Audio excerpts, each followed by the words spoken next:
Hello, welcome to MJ Comix. I'm James Mack and I'm your host. And tonight I am joined by Bryan McClay, none other than Beyond Wednesdays. Bryan, thank you very much for joining. Thank you, brother, for having me. I'm pretty stoked about this. I'm looking forward to it, man. Bro, I told you I was worried about this restream thing because it literally just cut I off and know. went into a random, I didn't even select like that portrait mode thing. This is for anybody watching. I'm not using StreamYard today. Because of the price increase, like $45 a month or something ridiculous. I was paying 20. I don't know what you pay, Bryan, for using it, or do you do it yearly? It was ridiculous for me. It was like I want to say 40 something dollars Yeah, for yeah. yeah. The pricing. Yeah. It's like yeah, because mine was like $20 and it jumped up to 45, and I was like, Yeah. this is really not worth it. I know, but it doesn't even offer you like the when you're still subscribed to it or whatever. It doesn't actually offer you like the free version. So I was like, oh my god, there's not even a free version to me available to me. But Yeah, that's there still is, I dark. think, to be fair. Um, but no, but thank you everybody for joining. Bryan, I've become quite aware of you in probably the past couple of months. To me, what I love is I sometimes have difficulty sleeping, so I wake up at like 4. I wake up like at 5 o'clock every day anyway for like work. But like occasionally I will wake up at 4 a.m. and I'll go onto YouTube and it will say, you know, Beyond Wednesdays is live, and I'll just tune into that for a bit and until maybe like I go back to sleep or like I have to get up. But no, I really appreciate your live streams. I find them very interesting. Thank you, man. That's one of the things that I kind of pride myself on is the live aspect. And it's not out of like choice. It's just that's what I've always done. And I feel I'm better at it, and I hate editing. I Yeah, still do, yeah, I still do quite a bit of editing for certain things, but um, I, I can't do hours and hours of editing every week. It's just not for me. yeah. I think with I think I've mentioned this plenty of times on the channel, but I think that people don't really understand how much like involves with doing YouTube because you've obviously got like the editing side of it, the filming side of it, scripting, um, and then not like designing a thumbnail. All that it's a long process just for like even a 5 minute video. Um, Oh yeah, oh but yeah. but to be fair, I've been saying to my wife a lot because she helps out with like when I do live and stuff. She's in the chat and stuff. She's really great. But I keep just saying, you know what? Instead of like filming an unboxing, so I just go live now and just knock it out because Yep. it just seems like a lot easier. And I might It start is. doing that in the future. To be fair, because Yeah. it's nice to interact with the chat and so. Oh, that's the other thing, man. The live chat for shows is 50% of the fun. Oh, of It's course, so yeah, yeah. And that's the other thing. If you're not having fun, if you're doing it, you got to find ways to have fun doing it, yeah. And man, the chat is such a big part of that that I don't know if I could go back or if I could go to doing just, who does that? I know Journo and Swag, they don't do live stuff. And I know they might do live premieres, and I'm very surprised that they don't do it just because of the chat, aspect of it. But there's Yeah, a I lot of mean, yeah, I mean, we've seen, quite recently where like, the chat can blow up, and there's been plenty of oh yeah, instances of that over the past couple of weeks. But oh yeah, it, you just, I find it hard anyway because I think like maybe like I can't focus on like I wouldn't be able to focus on talking to you and then on the chat at the same time. I find it would be it's too distracting for me. But we will jump into the chat before we start with the questions. It's to say a quick hello to Jason Parker Comics, who says, "I'm out tonight, guys, so we'll have to catch you on the rewind." Jason, thank you for popping your head above the parapet, but thank you very much. Really appreciate it, buddy. We have my wife Gemma Mack. Thank you very much. We have Razor Comics. Thank you very much for joining it. What it do, comic book gurus. We will be talking about Razor in due course, so Razor, stick around. I'm sure you'll love to hear what we've got to say. Um, we have Darth Lopez. Thank you very much, Darth, for joining. Really appreciate it. Even Her Majesty knows about the war for the top 10. What's that Oh about? yeah, you might not know that. No, this is going to be No. an interesting episode for you, brother. Yeah, no, I was literally saying backstage to Brian, I said, like, normally with like my guests, I kind of know them a little bit in terms of because I've been watching them for years. So, I know like kind of really everything that not everything, but most things that's significant has happened in their YouTube journeys. But with yourself, Brian, I'm like totally unaware. So I'm really looking forward to delving into who is Bryan McClay, what is Beyond Wednesdays. It's But going to be interesting. it's going to be good. So I'm really appreciate you coming on tonight, Rubu. Um, Ray has put, I'm here to show my support for MJ and Brian, my brothers. Love these guys. Thank you very much, brother. We have Derek in the chat. Now, Derek, man, I'm telling you, this guy here is one of those people in the chat that just asks the right questions at the right time. So very, very appreciate you, Derek. You always in my lives, and I really appreciate you, buddy. We have Painey. No, so we have Painey, 1981. Really appreciate you dropping in, buddy. Thank you very much. And we have Deadman Comics. Terry, thank you very much. Very, very fetching thumbnail, James. I appreciate it. So the reason why I chose like an alien invasion thumbnail for yourself is because I noticed obviously on your logo and stuff there was like a alien spaceship and stuff. So we'll Oh yeah. kind of get into that. Are you like a big believer of? Oh, deep, Well, I bro. was gonna say you've got that like that alien head in the background. So Yeah. I mean, well, I'm not saying that I'm a hardcore, but in when I was younger, I read like a lot of UFO books and stuff, and I was really into it at one point. Yeah, it's interesting as hell. Yeah, it is. Yeah. The wife has put, "What do you think of the new logo?" Yeah. Jen Mint said the other day it looks too much like Comic Tom, so you might have to change it. But and to quote Comic Tom, he has said that he digs it. So, of course, you like your chat, and you're not Sticky Goose. Or that's a dig. That is Darth. Oh, figure drawing. Sorry, it's not Darth. Figure drawing. Thank you very much for joining. Really appreciate it. We got Sammy Jane in the house. Hi everybody. Thank you very much for joining. And then my wife is just agreeing that Derek always brings the great questions. So Yeah, I love the first question to you, Brian, is who is Beyond Wednesdays? Who is Bryan McClay? To give you the long-winded answer, I'm not going to give you the short version. I'm a kid from the 80s that grew up in the quintessential American town Yeah. for middle-class white America. But I grew up in a town. I grew up in Phoenix, Arizona, Yeah. and very open-minded when it comes to like, I had friends of every race and creed and religion. Mm-hmm.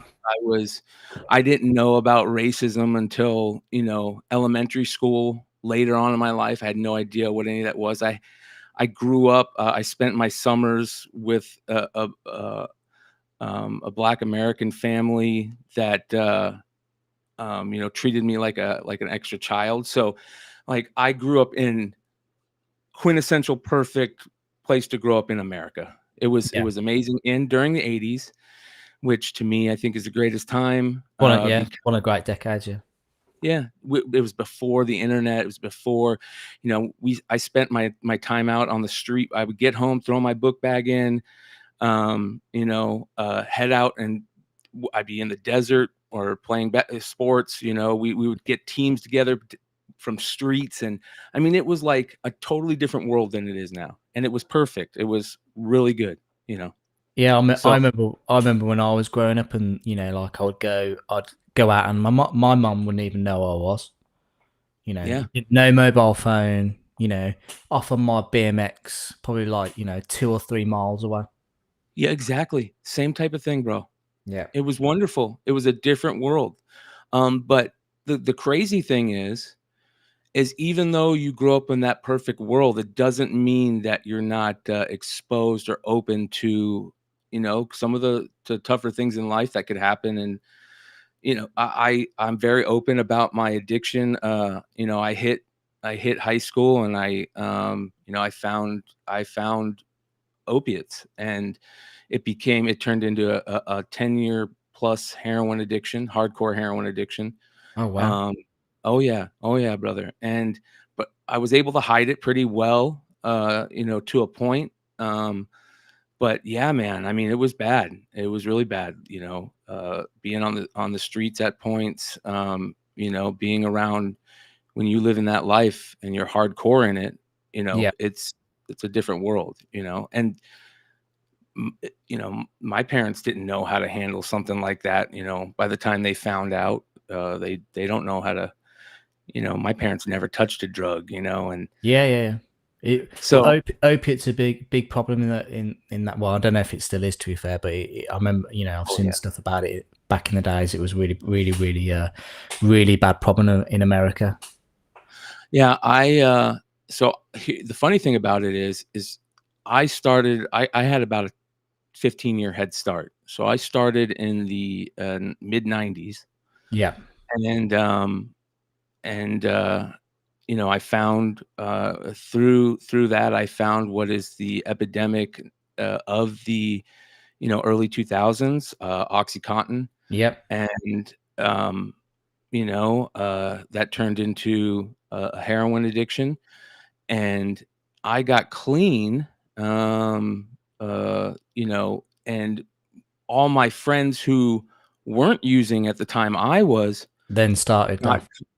got caught up, and then the epidemic happened with the fentanyl that we're going through now. So I'm really open about my addiction because of that. I've helped at least four of my really, really good friends get clean from heroin and fentanyl. Yeah.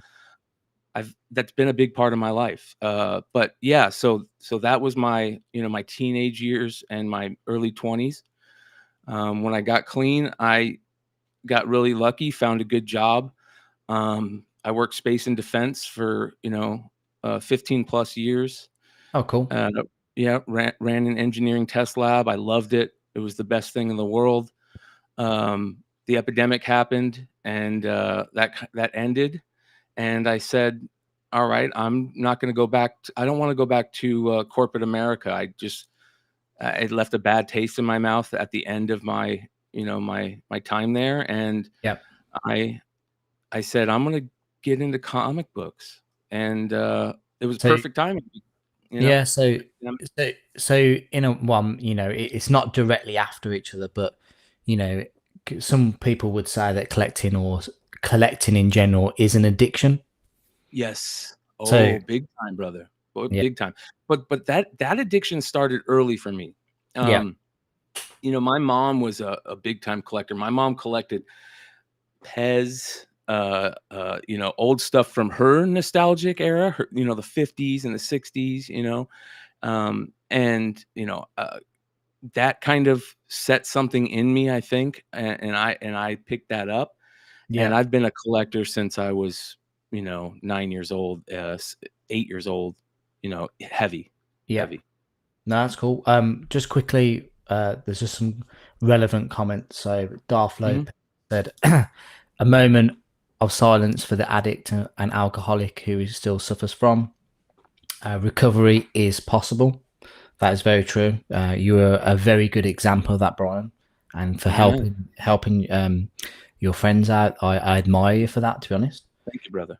And we have Manu, the 9.9 newsstand in the house. Manu, thank you very much for joining us. Really appreciate it. And yeah, so Daniel underscore, thank you very much for joining us as well. He says Brian is a real one coming back from that. Very true. Appreciate that. So in terms of like with YouTube, then how do you? Is it about? Do you start about two and a bit years ago? So, much longer.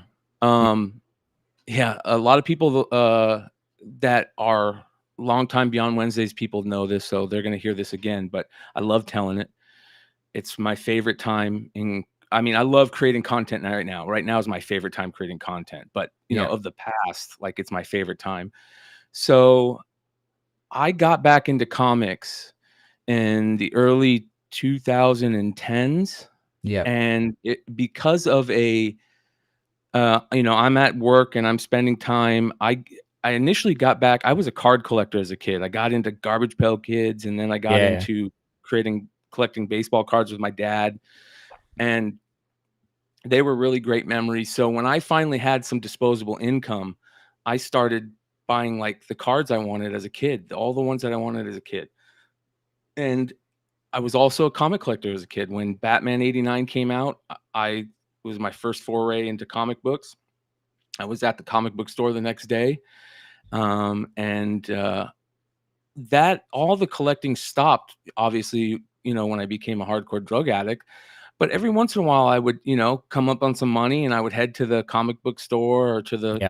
the card store, and I would have some, open 5, 6 boxes of cards, that type of thing. And um, so it was always still kind of a part of it. So, but when I started getting some real disposable income, uh, I got back into comics pretty heavy, more than cards. And I found this Google Plus forum back in the day, and it was called Comic Book Speculation and Investment. Oh, okay. And I was within the first 100, maybe 50 people um, of this Google Plus site. And I remember the reason I found it is because I was a huge Adam Hughes fan. I started going back to San Diego in the early 2000s, and uh, uh, I stopped in like 2008 or 2009, Yeah. and when it got kind of too crazy, and um, that one of the things that really got me back into comics was that Adam Hughes Catwoman 51 cover, and Oh, I yeah. just fell in love with it, and that kind of got me back into having a pull box again, and Yeah. then I went to DCBS, and I didn't go to the comic book store, so I found this forum site, and it was all amazing. Like, and the reason the site started is because he couldn't find an Adam Hughes variant. And I remember, I was looking for the same book, Lost 23, Adam Hughes cover. And I became friends with all these guys, and I would spend hours a day on my lunch break or my breaks at work, just on this website, talking about comics, looking at hauls, Yeah. uh, people talking about what are the hot books right now that you can flip on eBay and go buy more books, right? That was always the Yeah. key, flip Yep. books, Yep. So I come from the speculation side of it, and CBSI just became a monster. Yeah. So you were I don't like know. that was like a comic community with like, in that forum already. Do you know what I mean? Yes, massive. A big part of my side of the multiverse, as we talked backstage, the Darth Lopez term. Yeah. My side of the multiverse, a big part of that, the content creators from that come from that world of Yeah. CBSI. Um, and through the years, it's been kind of a big backbone of content of our content creation too. So I want to say about 2013, 2014, maybe. Yeah. Um, a YouTube at the time, it was just Google Hangouts Live.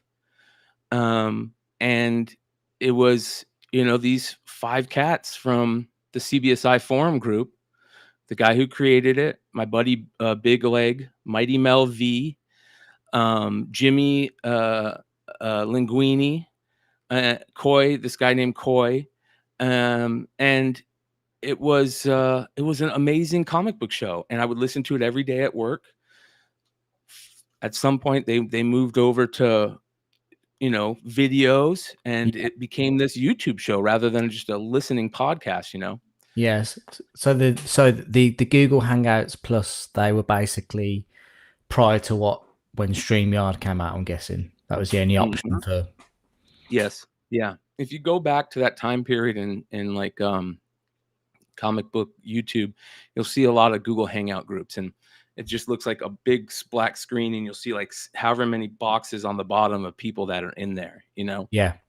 And then finally, they had it set up to where if you had the video, anytime you talked, it would show you, you know, and it would put the people on. So it was a lot of fun, you know. Yeah. And Yeah. um, so through that, a side group podcast got started called Tales from the Flip Side. CBSI presents Tales from the Flip Side, and the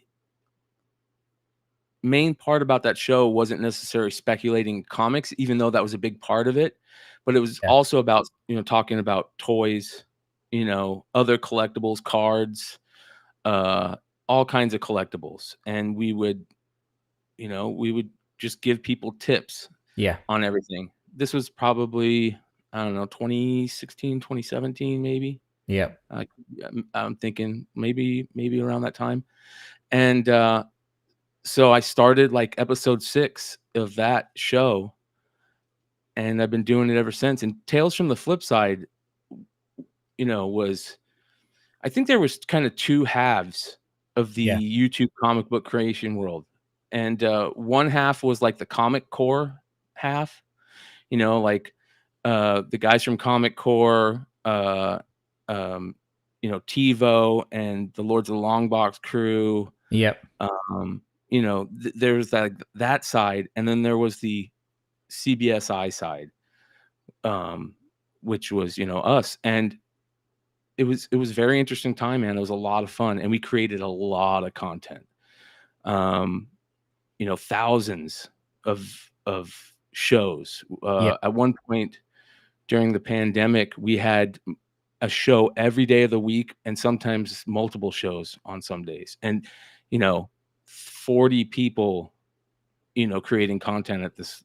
It was a lot of fun, man. It was a lot of fun. So what's interesting for me is that I I came about like 2020. So all this stuff, you know, beforehand, like you mentioned, like 2016, 2014. I literally don't know anything about this. You know, I know of like CBSI or what, you know, and I like Lord of the Long Rock Box and stuff like that. So it's interesting to hear like this is like pre, like when I say MJ Comics, but pre, you know, my involvement in this Mhm. community. So it's Yeah. interesting that, you know, that and what's crazy is I've only just become recently aware of you, like in the past, what, 3 months maybe. It's just Yep. crazy. Like, but you've It is. been around for ages, but like, you know, the algorithm has only shown me your content recently because presumably, well, not presumably, I know you've obviously been talking about Sticky Goose Comics, so Yes. Yep. that's why it's come up onto my. That's it, you know. It's why it's come up onto my feed. I'm guessing, but that's Yeah. crazy. Like, Yeah. It's been amazing, and I've said this before. You know, this whole Sticky Goose thing has created. It's been more important than just what Sticky Goose has done or what Sticky Goose has said. yeah. Even though I enjoy the hell out of it, it's very entertaining, and I like Sticky Goose's content, you know, for the most part. Well, it's Um, different compared to what everyone else is putting out, isn't it? That's the yes, there you go. There you go. And but more importantly, what it's done is it's caused both halves. It's kind of like Crisis on Infinite Infinity Earths, Earth. or Yeah. yeah, yeah. You know what I mean? Like the worlds are starting to become one, you Yeah. know, like, you know, I heard there's some of the people, you know, on that side I've heard of. You know, obviously Bueller, I've heard of. Um, uh, Immortal Biggie Shack, I've heard of. I didn't really watch his content, but I heard of him.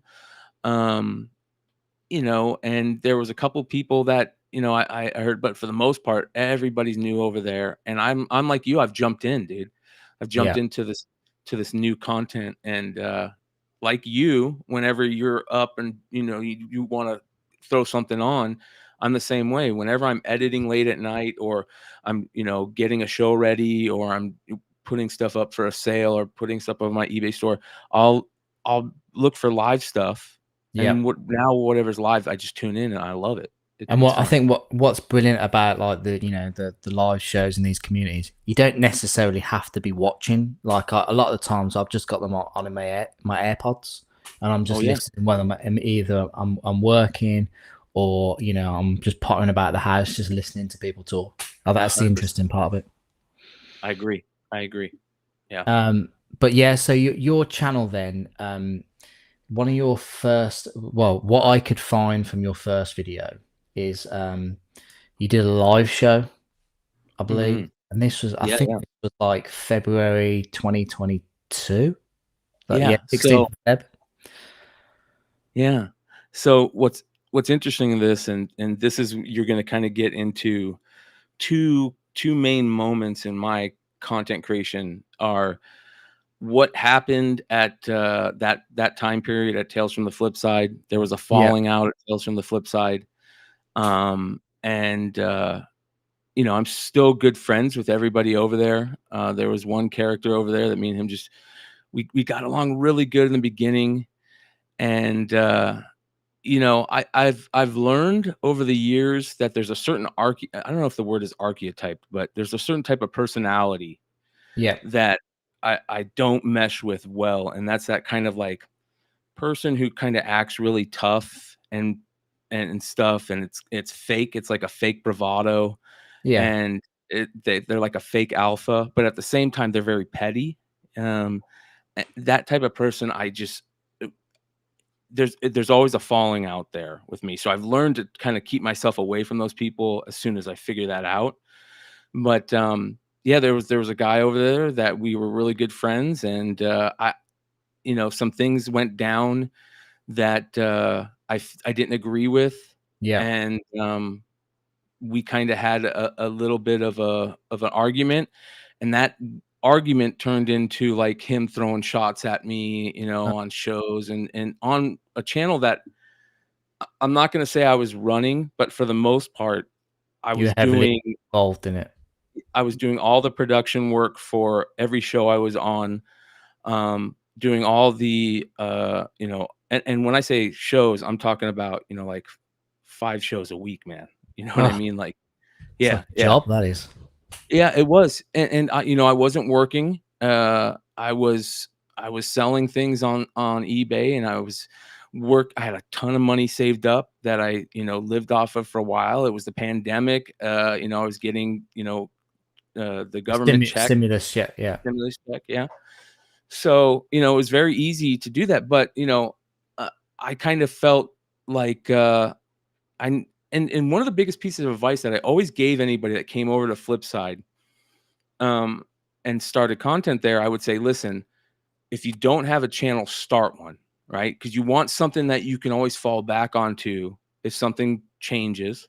yeah, And while you're on this channel and we're getting 350 live an episode, and we're getting 1,000 subscribers every 2 months, like it was a good platform to say, hey, go check out my other channel and build that, yeah. but I never did that.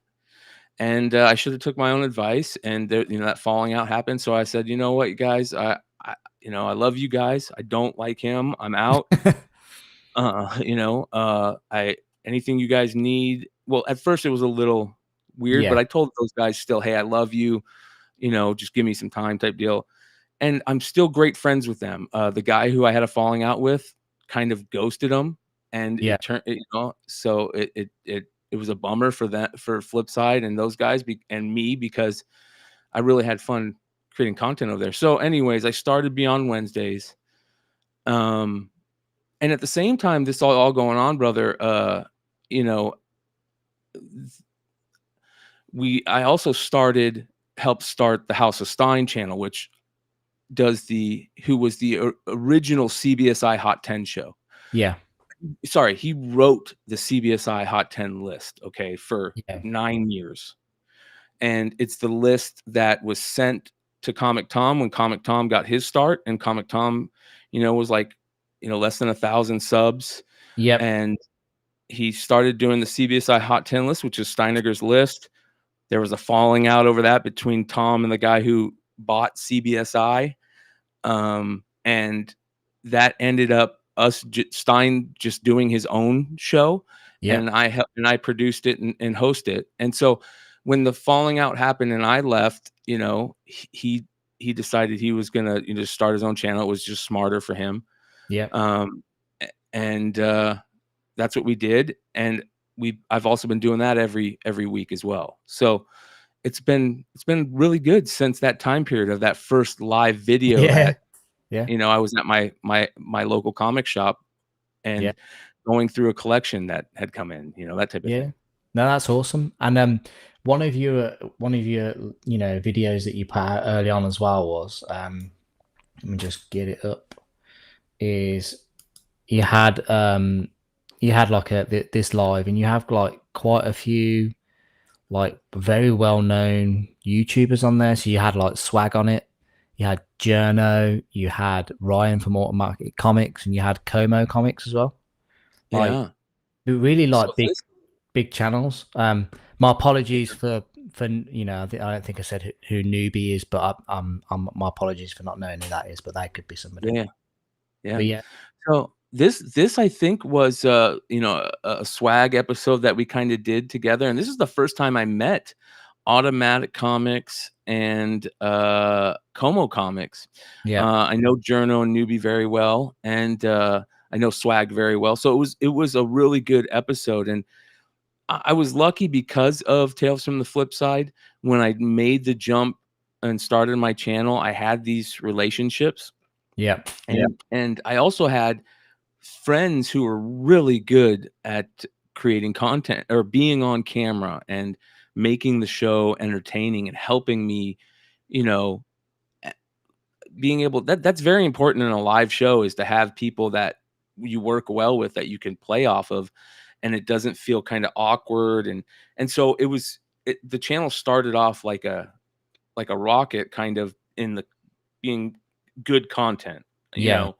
That's good. That's really Yeah, it was nice. So I was very lucky. We'll just quickly jump in the chat because I think we've had some new people join. We've got Harvey Rose. Thank you very much for joining us, Harvey. Really appreciate you, buddy. We've got Reston's Last Stand. Reston, really appreciate you joining us. We've got Amanda Holloway. Thank you very much for joining us, Amanda. Cute dog. Painy 1981. Is everybody getting adverts? Yeah, you probably are, because I've stuck monetization on it. So, I got one, but one at the start. Derek is saying RIP Google Plus. Yes. Darth Lopez, newsstand error baby, the best buying books off the spinner rack. Oh yeah. Flipper era myself. Oh, so Darth's obviously been watching for a long time. Oh yeah, he's an OG. Yeah. Mighty Mel V A legend. Darth Lopez is saying excellent content. I've watched and find most of the books in the dollar boxes. Well done. We have Mike Cecilia in the house. Thank you very much for joining us, Mike. Really appreciate you, buddy.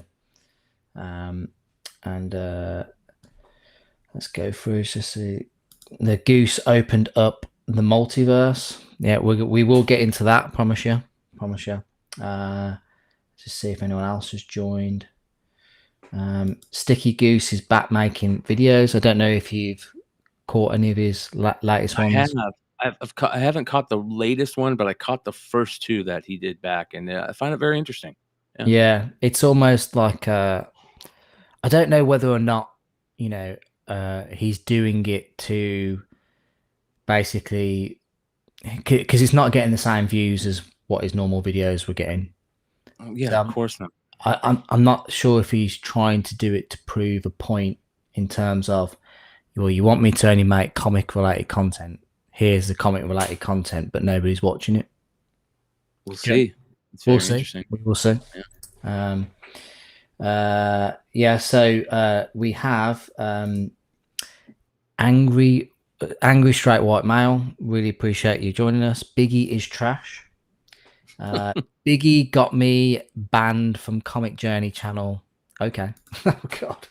Right. I didn't know. Should have screened that before I put it up on screen. But what I'll say, I think I sent you a screenshot the other day. I think think Biggie said that I was a fluffer or something.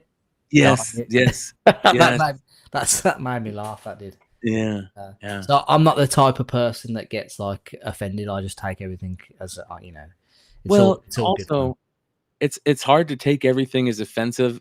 Well, it's not. It's easy to take everything as offensive these days, but if you're smart about it and you learn over the years that sometimes you might be hearing the wrong inflection in the tone. You know what I mean? Like he could be saying that thinking that that's like a funny joke to you or Oh something. You know yeah, what I yeah. mean? I don't. Again, I only know about Immortal Biggie Shack from the Sticky Goose stuff. I Yeah, never come across his channel prior to that. So it's and crazy.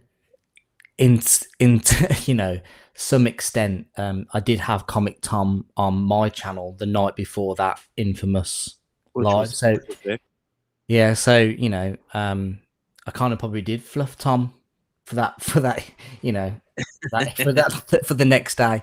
But yeah, Well, no, really, I really appreciate it. But yeah, there but yeah, there's something about when you're doing, interviews, especially with people that you might not know very well, like, you can't be a dick to them oh because no, of course, yeah, you probably want them to come back, so I get that all the time too. People will be like, "Oh, man, you went really easy on that guy, man. You really glazed that guy," and it's like, "Come on, dude, I'm not gonna be a dick to him. I want this to be entertaining. I don't want it to be like what happened with the Sticky Goose stuff was entertaining, but it's entertaining in a cringe type way, like, I don't yeah. want. That it was like it's like car crash TV. You can't take your eyes Yeah. off of it. But yeah, he's certainly well he took 2 weeks off, didn't he? And now he started coming back now. But I think Reston's basically said that Sticky is finding his voice and making videos he likes because So, he started doing lives now, like live streaming Magic the Gathering and like I playing some hope so. games. I think that's So great, because nobody's doing that, heavy in the comic book world, and a lot of people play Magic in the comic book world. yeah, I mean, it's surprising because you go to a comic shop or you go to a shop that sells loads of pop culture stuff. Magic the Gathering always heavily features there. So if you go to comic shops and they're at the till, but at the counter, so it's gonna cross over, you know. Yeah.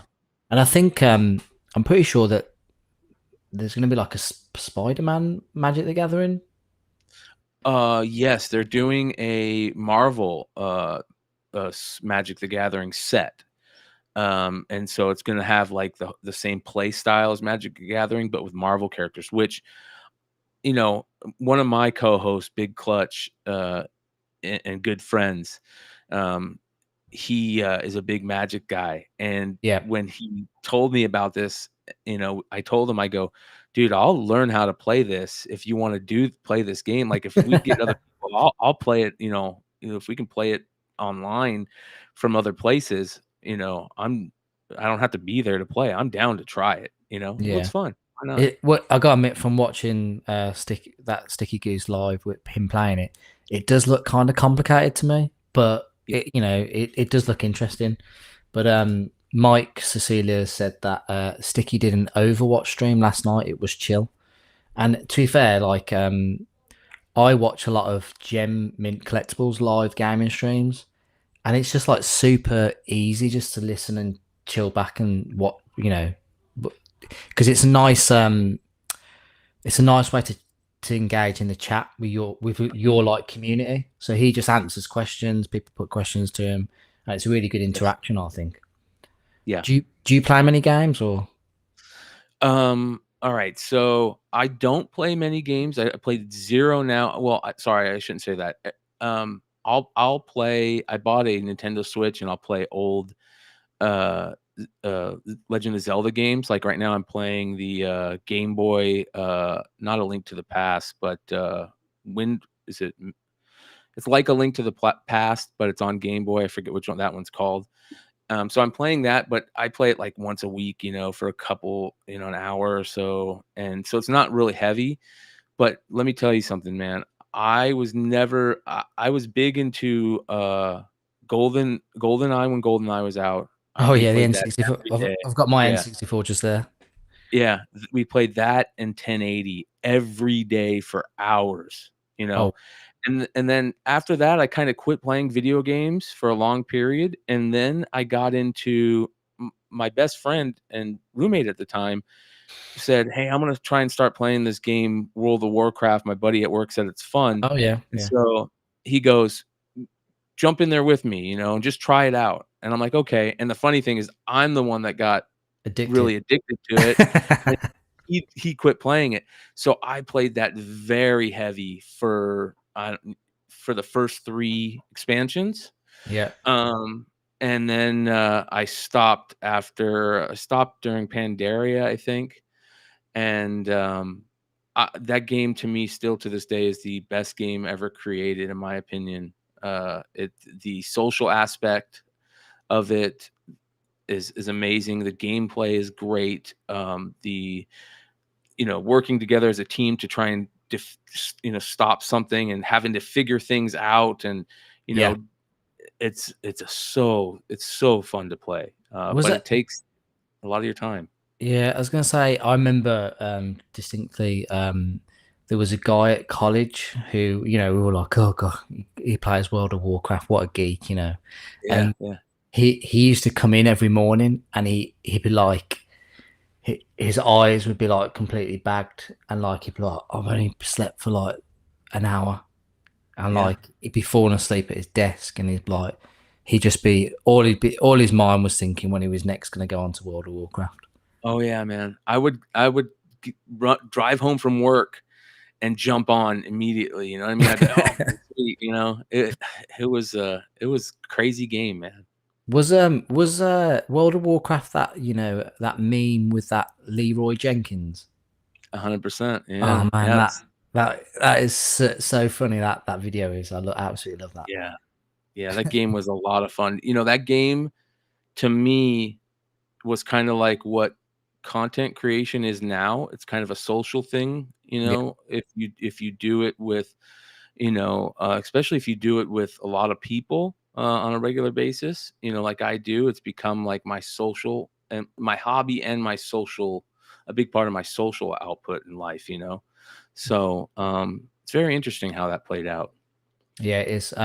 We've got a great question here from Manu, the 9.9 newsstand. I know you guys will likely cover this later, but just wanted to say the industry of comics series of episode is absolutely excellent and very appreciated. So for anybody watching who's not aware, that is one of your weekly. Is it weekly? Is it? Yeah, yeah. It's a So weekly show. the industry of comics I started because when we start these shows, and I know we get into content creation, and we're just collectors, and we think we know everything. And I thought I knew everything, and I thought I'm telling people, oh no, this is how it is, and this is probably what's going on. And then I started like becoming friends with people who are actually in the industry, and they're telling me, you don't know what you're talking about. And so I went, you know what? You guys are 100% right. I'm going to start a show. I'm going to go get, a couple guys who are longtime industry vets. And then I'm just going to make it be, let's figure out people in the industry to come on and actually tell people who really don't know what anything about Yeah, comic books and how they're made and what goes on in the industry, what really happens in the industry and how to be a retailer and how to run a comic shop. So it's been very interesting and a lot of fun. I'm a you've had. big I was Go gonna ahead. say you've had some nice guests on there. To be fair. Oh yeah, it's been great, man. It's been great. That's also been the other part. Uh, through I've been very lucky through content creation to create some really good friends just by doing this, by having an interview with them. I've become friends with not to throw out names, but they're on my channel pretty often. Dinesh of Bad Idea, I consider a good friend. Ross Ritchie, Boom Studios, I consider a good friend. And these are guys who I talk to on a regular basis. So I wouldn't say I consider them a good friend. And again, I don't want people to think this is me throwing, because I'm not that type of person. But that's what I'm talking about. Like, you know, by doing this type of interview thing and becoming friends with them, and them telling me like, you don't, that's not how this works, Yeah. Dennis Barger from Wonder World Comics, a guy who is very spoken, and has been a comic shop owner and been one of the guys who's in the thick of it on how the industry works and how it treats comic shop owners. Yep. And, he I've become very good friends with him. And it's been very interesting for those guys to kind of open my mind. I was talking to somebody the other day and, who got started in content creation at the same time I did. And we were friends and, we're still friends. And I said to him, man, I really thought I knew what was going on. He goes, dude, I'm embarrassed to watch some of my old stuff because, and he works in the industry now. So Yeah. like it was very interesting. So I started that industry show That's great. and, yeah, it was good. And another, like series or segment that you do is the comic drama alert, which is really what Mm, brought your attention to myself, which I thought was it's a really that's a really good part of your yeah. your channel's attraction as well. I find, but we'll get on to that in a second. Just want to quickly Uh-huh. jump into the chat again, if that's okay, Brian. Of So, course.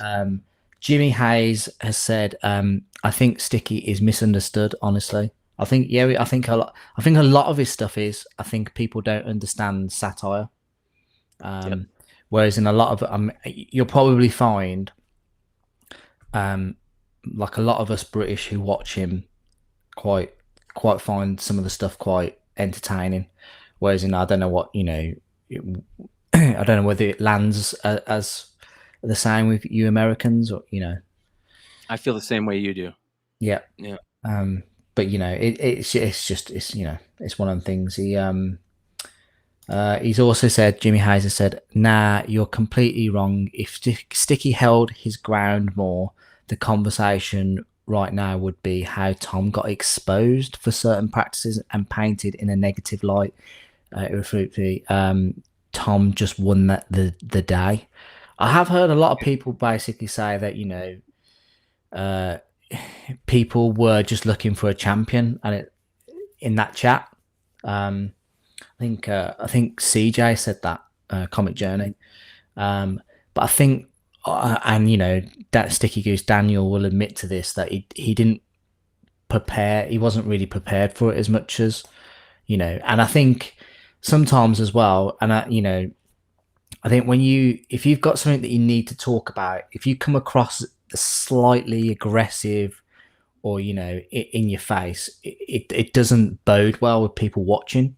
But I think if you want to get to a point, you should basically just have like a kind of like a respectful conversation, and I don't think that really came across in that live. I don't know what you. Yeah.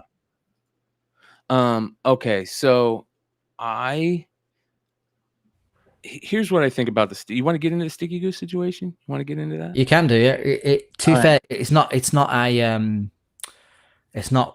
like a theme question, so it's So if you to talk about it.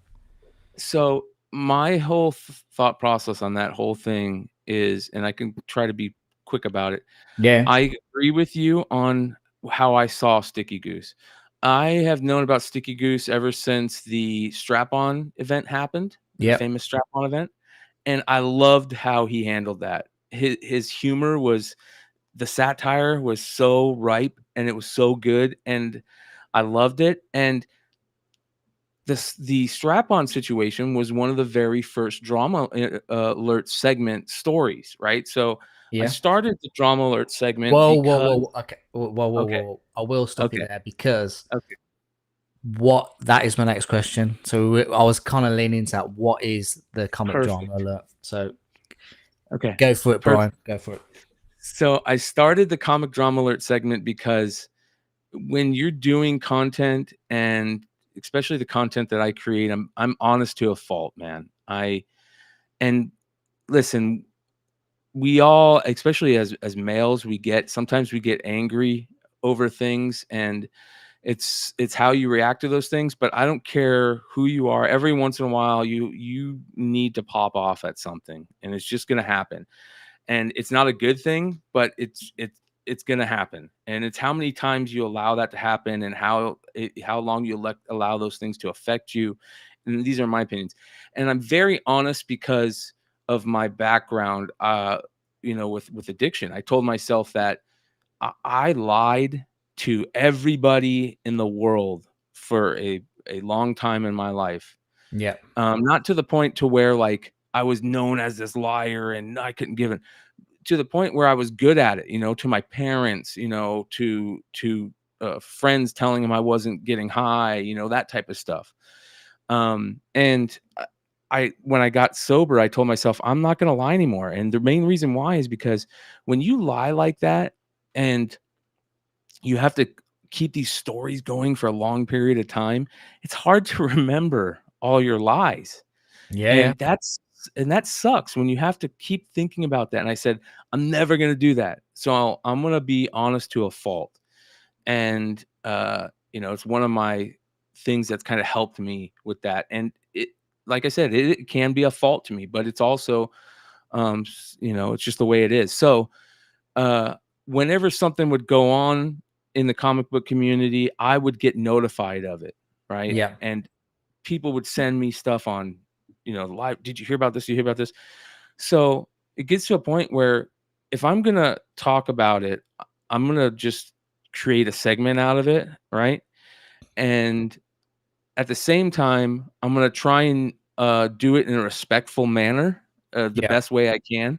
Sometimes it might be seem a little disrespectful, but in reality, it isn't. I try to be very, for the most part, the drama alert, if you watch it, it's kind of like stuff that we should be calling out, thieves, scammers, Yeah. stuff like that. Every once in a while, the inner community interaction, community drama will come in. It's been very heavy recently because of what's been going on. But for the most part, the drama alert is kind of about that stuff that we want to talk about, that needs to be talked about, like the Nether Realm Spawn situation, where Oh yeah. Yeah. this book that was considered super rare found out that and it had a huge print run. That situation, it totally tanked this book. The acetate gate situation was Mhm. a big one.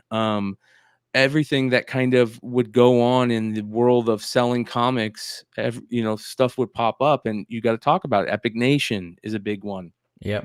There's this So new one, this Morpheus guy now. You think you talked about it Morpheus, or not? yeah, and for the most part, I try to be very open minded. I say on my show, there's a seat for anyone, right? For the most part, there's like 3 guys that I'm not gonna allow on my show at this point just because it's gotten to that point. Yeah. But for the most part, uh, you know, I'm gonna allow anybody to come on and change my mind. I'm open to have my mind changed 99% of the time.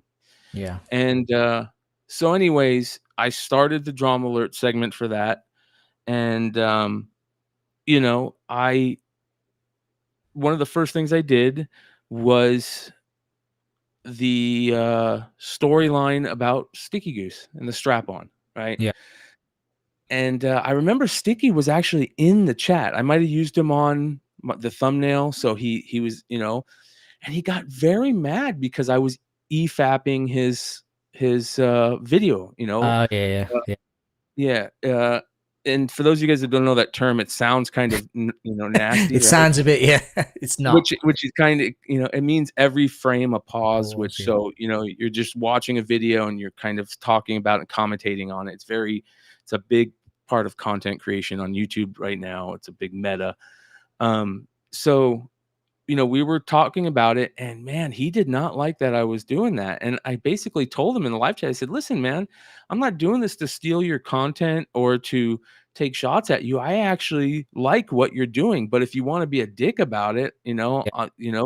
I'm doing everything by the terms of service of YouTube. If you have a problem with it, take it there. And I think he realized, like, okay, yeah, you're right. He's kind of being cool about it. And it started a little, like, relationship. Like, I've never talked to the guy on the phone. contacted him through text on Instagram, like, Yeah. maybe 10 times max, 20 times max. So it was kind of a good situation, and um, it's very interesting how that was my first situation with him, and to what it's become. And this huge drama event has blown up out of it, and drama has become this huge meta in the comic book content community.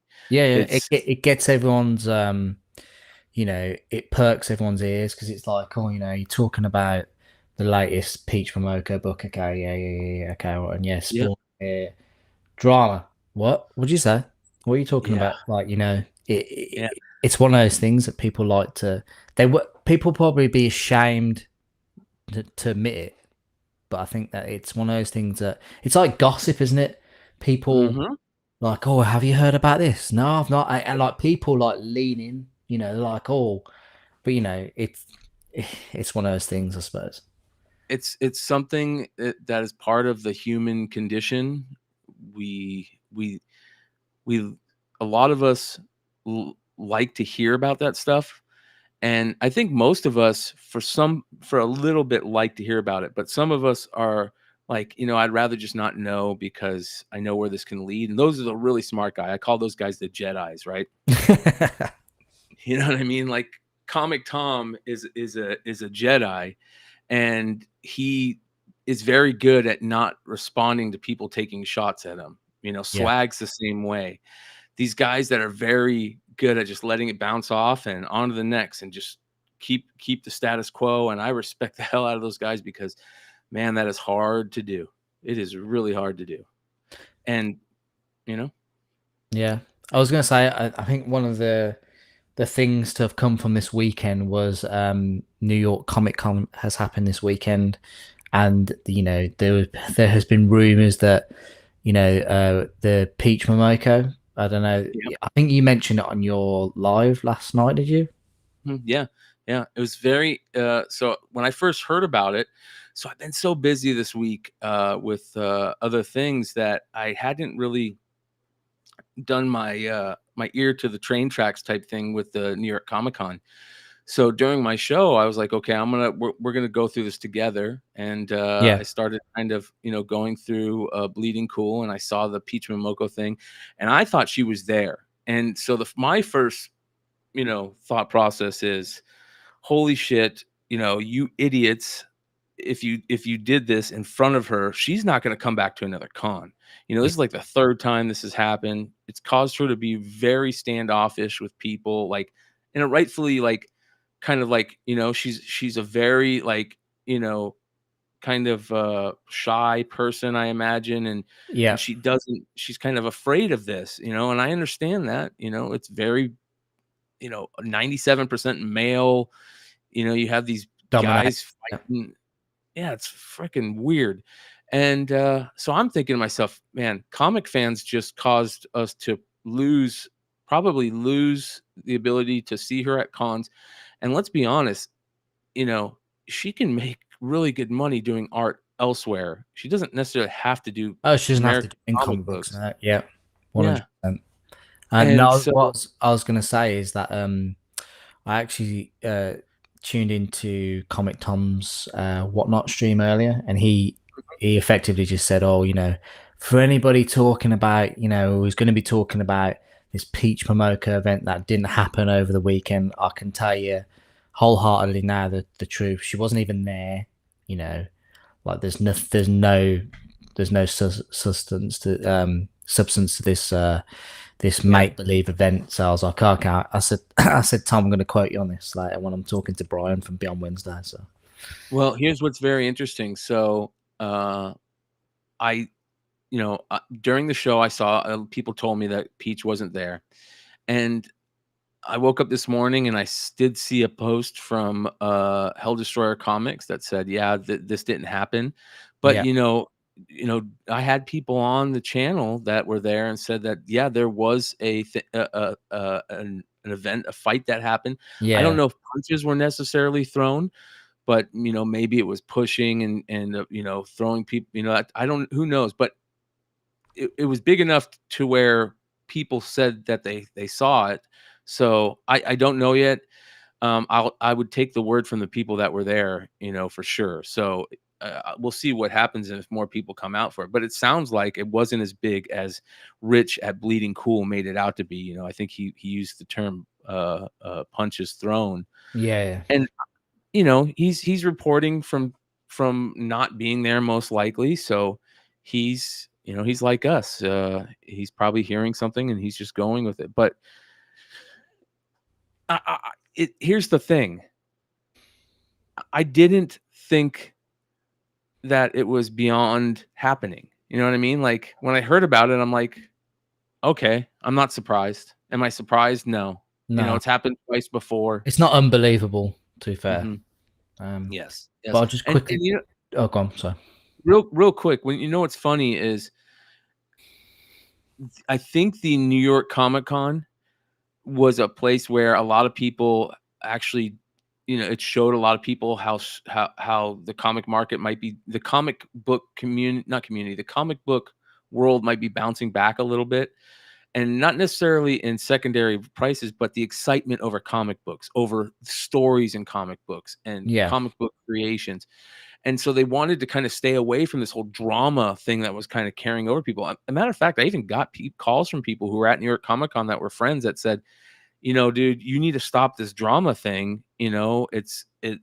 Like literally people saying that. Like I get that type of thing from people saying, don't do this drama alert segment. You're bigger than that, that type of thing. And it's very interesting to have that happen. But at the same time, whenever this stuff breaks out, the fan base wants it It wants it. more than anything. Yeah. Yeah. And you get stuck in this, you can get stuck in this thing where you create all this content and it's all about drama and all your numbers are up and your fan base demands it of you. And I'm lucky where I don't have, and every show is not about drama. As a matter of fact, I Yeah. only talk about drama on one segment on one show. But what's very interesting is I'm still got people that reach out to me and say, "Don't do that. We don't want, Yeah. don't It's do not. that." It's not it's not 100% of your content. It's like a very Yes. small percent. Would you say that segment there probably gets you your most like engagement or Live viewers. views? Yeah. Um, what I will People say watching on the is, rewind, maybe. yeah, what I will say is I get, I'm not gonna say it gives me my most like live amount of views because I'm lucky where I have a lot of content where I'm lucky where what am I trying to say? My views stay very similar across shows. The industry show doesn't get as many views as Wednesdays and Saturdays, but the industry show hasn't been going as long as Wednesdays and Saturdays. Yeah. And because I'm a weekly show and I'm on these certain days every week, it's very interesting where I'll see my views. They will kind of die when a new show comes out, and so everything is very similar across episodes, and same with the amount of people that like are watching the show. My live viewers will kind of peak out at the same numbers for Wednesday and Saturday. So I don't know if the drama alert segment is like really pushing that, but I will say this: at moments where I've had the highest amount of live viewers and some of my biggest shows have been had this tinge of drama behind them. Yes, for sure. No doubt about it. Well, what I've got to say, to be fair, Brian, when I've jumped in and I'm watching live yours, there's like over 100 people in there, and that is phenomenal for, and this is no disrespect to you or your channel, but Yeah, like, yeah. what, nearly 2,900 subs. That is, Yes. 100 people watching is like a 10,000 subscriber channel potentially. Do you know what I mean? Yes. Yes. I'm very I love that, man. And I really love my live audience. Like I said, it's 50% of why I do the content. It's fun and a lot of returning community members. I try to call them community members. I don't want to call them viewers or listeners. I know a lot of people say that, or content creators say that, and some people are like, oh, it's so cheesy, but it's the truth, man. Like a lot of guys have become friends. They've been there since all the way at the beginning of the flip side Yeah. days, years. And I think that there's a couple of things that are very important to creating content if you want to be successful. Consistency. I haven't missed a Wednesday or a Saturday since I started the channel, I believe. And I know it'll happen at some point, but you know, I'm not. I'm trying my best to not have it happen. And same with the House of Ten. We will miss like one or two shows a year because Ben will go on vacation, or something will happen with his work and he can't do a list. But for the most part, we're going at that same around that same time every week, Yeah, and that consistency is such a big part of that content. yeah. So That's I right. pride myself on that. Yeah, it's really great, and the great work you're doing with your channel is it's a testament to you as a person and your commitment for your community. Like, you've got a Thank you, fantastic brother. community. So, Thank you, um, brother. I appreciate that. And they do so too, I imagine.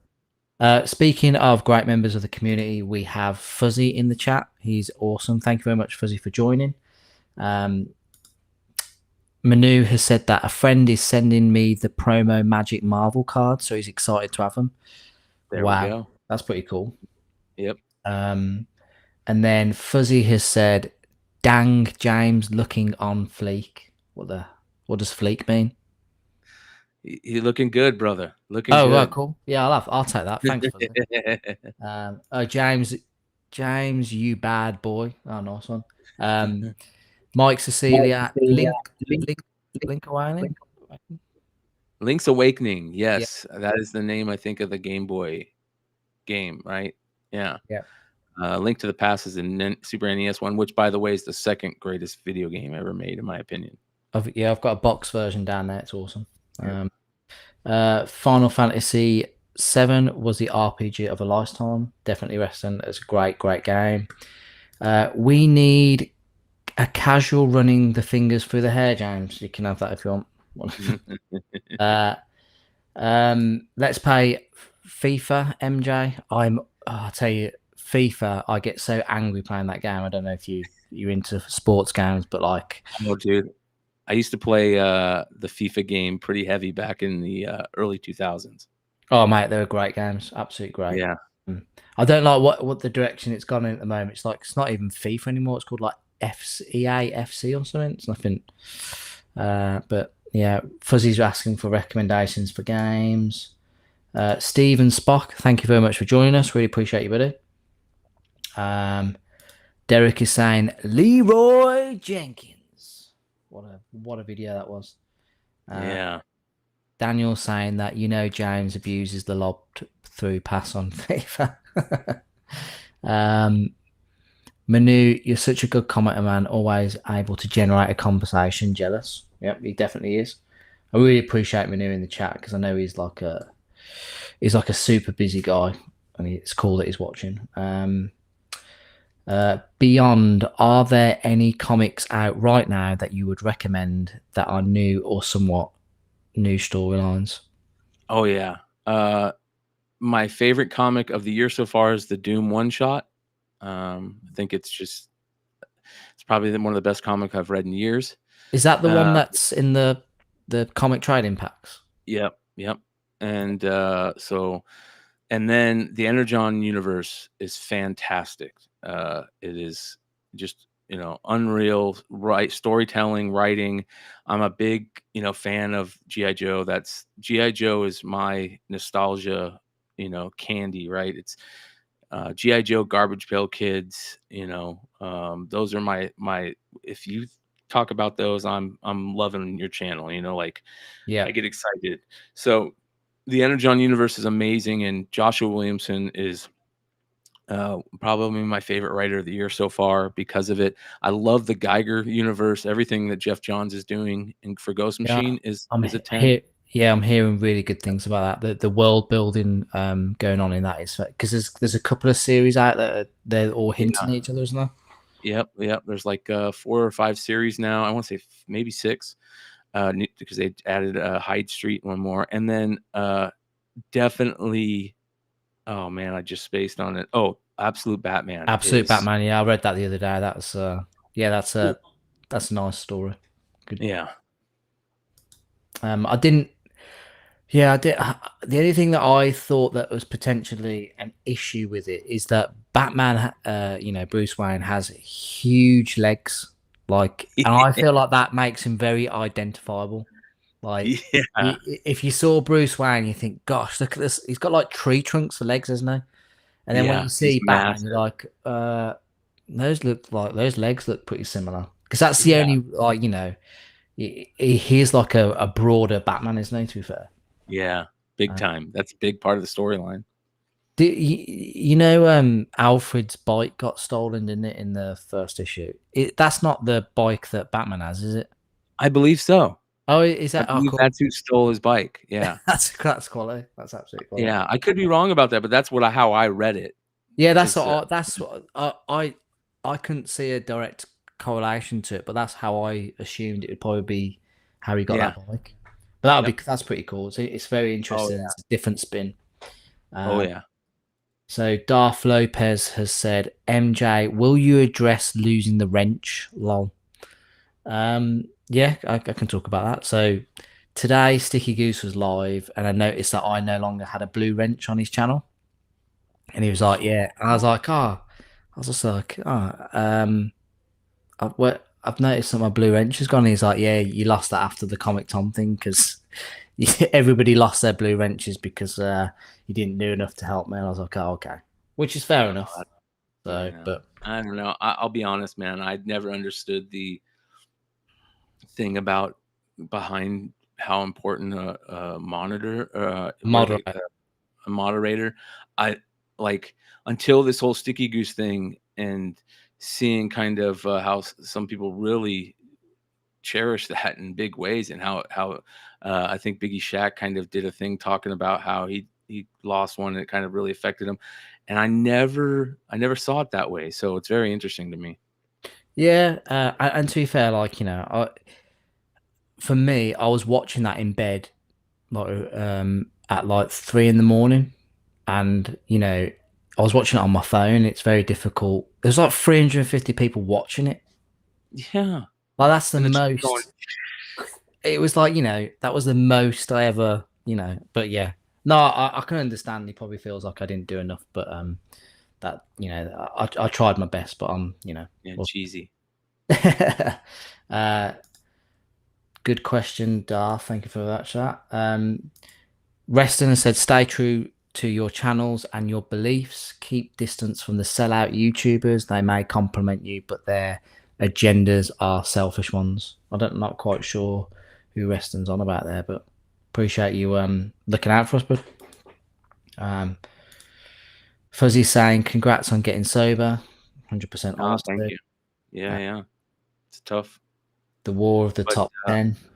w- we'll get in that. One of the things that I will say about the sober thing is there's this saying that I heard once, and a big shout out to, I think it might have been Joey Diaz that said it, or somebody on the Rogan podcast. But I would, if I ever had to like go into battle or go into a situation where I needed some people behind me that I could count on, Yeah. I would rather have 10 people that were hardcore drug addicts and that beat drug addiction than people who have never touched a drug. You know what I mean? I want people that have been through some Some hardships in their life. experience. Yeah. Yeah, yeah. So I respect anybody that's fought any type of tough situations in their life, and beating addiction might be kind of the one of the lowest forms of that, but it I respect anybody that's done it, man. Yeah. Um, Mike Cecilia, industry drama is certainly the right kind of drama to call out. That and those who take advantage of honest people. Yeah, like that. Like Epic Nation and that Morpheus. That's Yep, yep, yep. Frankie's Comics, oh the yeah. presser that Hero Comic Tom was Restoration. Hero Restoration. By the way, that was a great job on your interview when you talked about that, and he brought that up. And big shout out to Comic Tom for bringing that up and talking about that. I would love to hear more about that situation. I don't know Yeah, if he's yeah. going to talk about it, but Yeah, no, I did.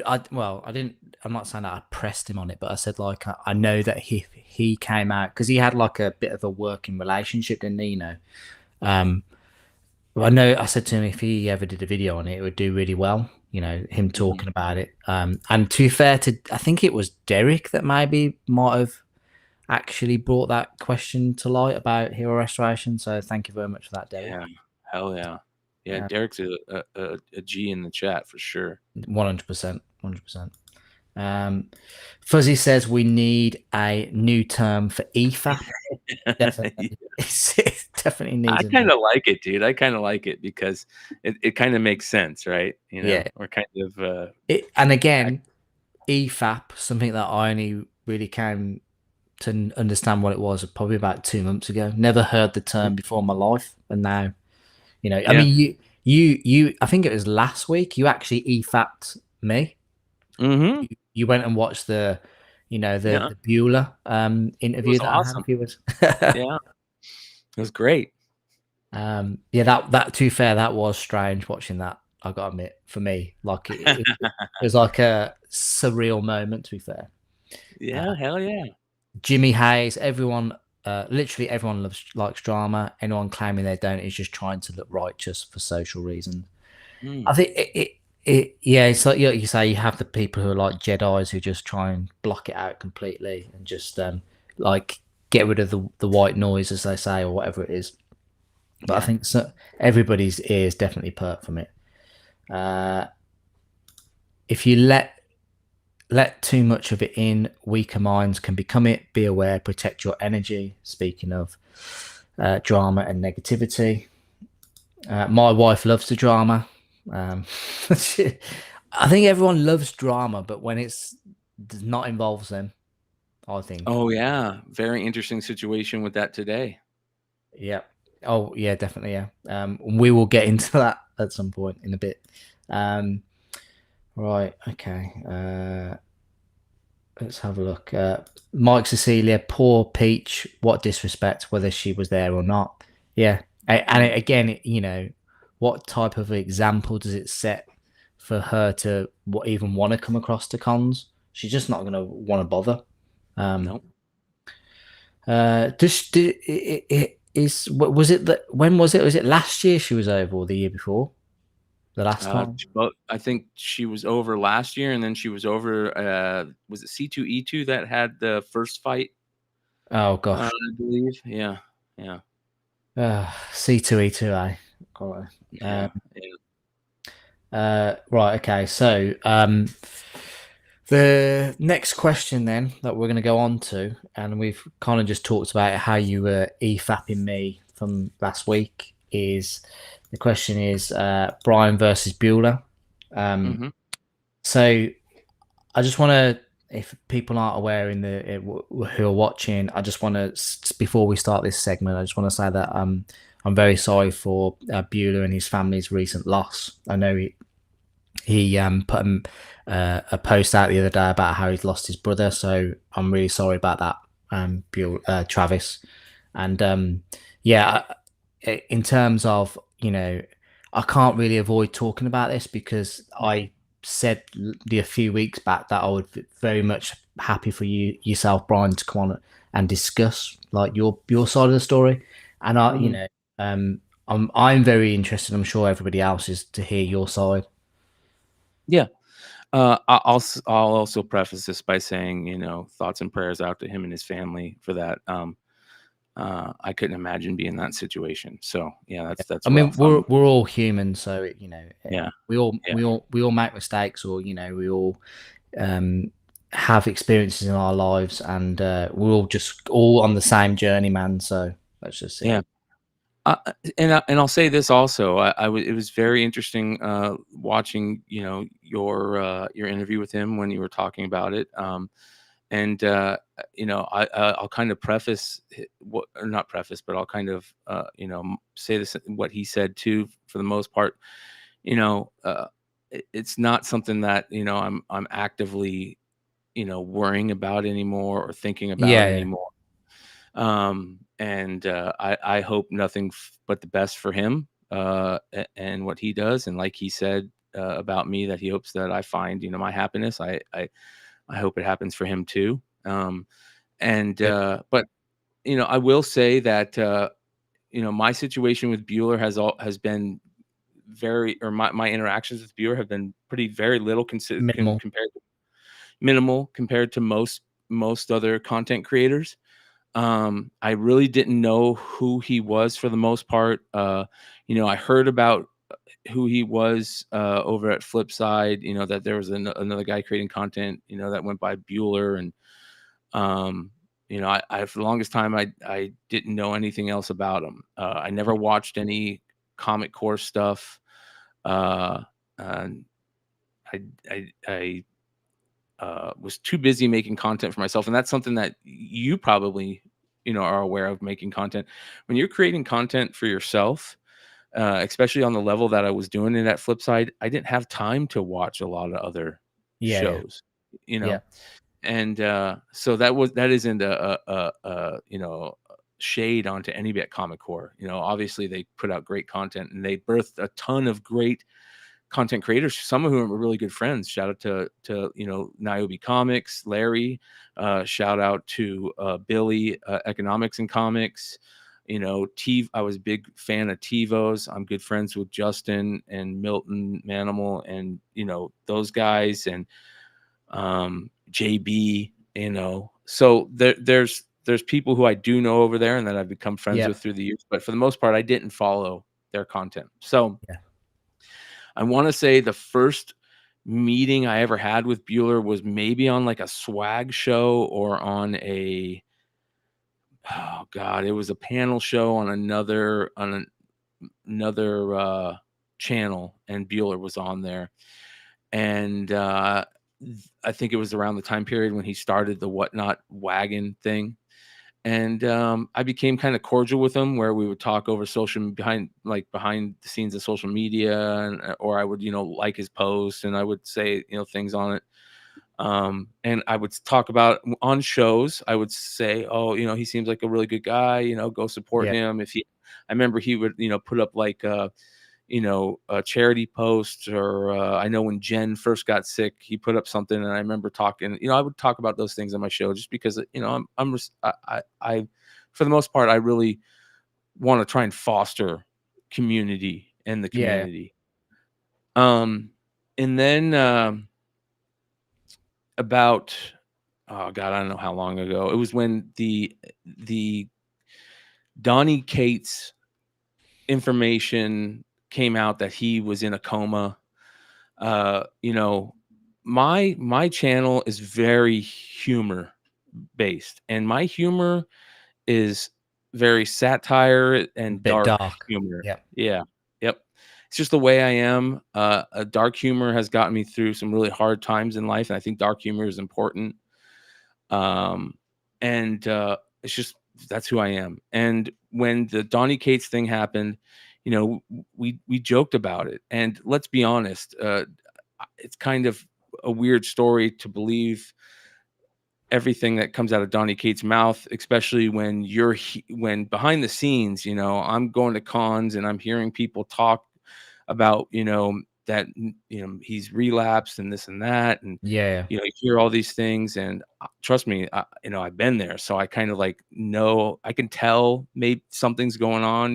When a guy really just kind of disappears, he divorces Megan, like you hear these things, uh, behind the scenes, and you see these events, you're kind of like, okay, maybe he's kind of fell off the wagon.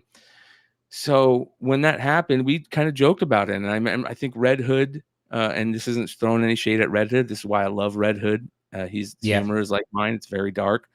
And by the way, Red Hood is the biggest Donny Cates writing comic book fan. Like he wants nothing more than Donny Cates to come back and be the best writer in comics on the planet, yeah, yeah, right?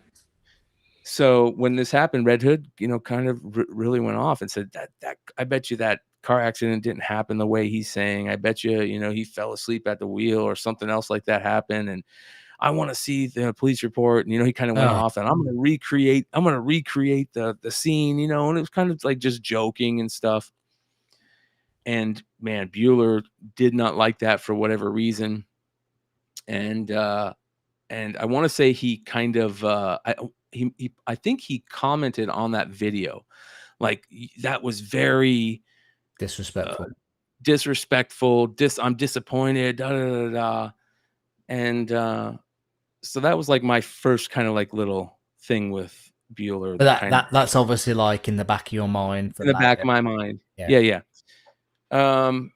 Few months go by. He comes into town on his one of his tour bus things. Yeah. He stops by my local comic shop that I've been going to for 10 years, Yeah. and which is Jesse James Comics. And he talks to Jesse, and him and Jesse, strike up a conversation, and they become internet friends. And Jesse says to him, "Hey, man, I'm doing this industry show on Beyond Wednesdays.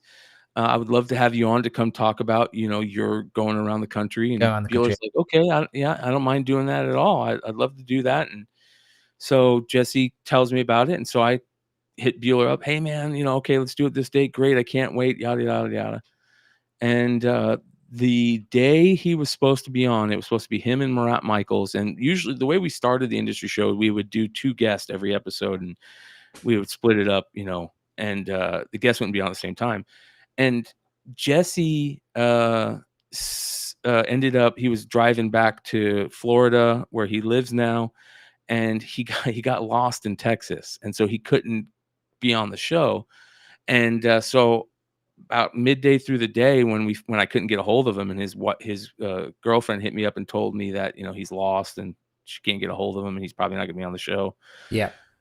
I reached out to Bueller and I said, "Hey, man, this is what's going on." I said, "Do you mind if we do it next week?" And he said, "Yeah, no problem." Like, I'm so sorry, man, that we had to cancel. I know that Jesse, you're Jesse's guest, so I don't want you to come on without Jesse being Jesse. there, Yeah. right?" So we also canceled Marat because Marat's also be good friends with Jesse, so I wanted Jesse to be there. But at that day, that morning, we heard about Ed Piskor dying. And so me and Dennis, my other co-host, we said, "Listen, we need to we can be consistent on the show, and just me and him can come on and talk about Ed Piskor," which Yeah. we both followed very closely. I was a huge fan of cartoonist kayfabe, Maybe. Yeah. and I thought it was the best content on YouTube, comic book wise. I had recently, within the last like year, really gotten heavy into the kind of like Comicsgate world. That's a whole nother story on how I got into Yeah. that, which is very interesting. But I'm kind of like learning of what's going on over there, and I'm learning about cancel culture and this craziness that's goes on behind the scenes in the comic world. And when the Ed Piskor thing happened, I was just disgusted. Dennis was disgusted, and we went on and we talked about it, how we felt about cancel culture, and how we really felt that the people that kind of turned on him, Yeah. not so much Jim Rugg, but like the cancel culture Whisper Network crew. I'm not going to say name names. You can go find out who they are. It's very open and obvious. There was a group of people that really turned on him that he thought were friends, and unfortunately, Ed was kind of part of that group before he realized what it was. He had his foot in kind of talking bad about other people, and we kind of brought that up, I imagine, during the thing, but we also were very open about how we were fans of Ed, and we felt that Ed was done wrong, and that those people should be called murderers, and we were very on Ed's side. Well, the about 3 days later, I get a text from Bueller, and it basically says, "Hey, I only said I was going to do the show because Jesse's a friend.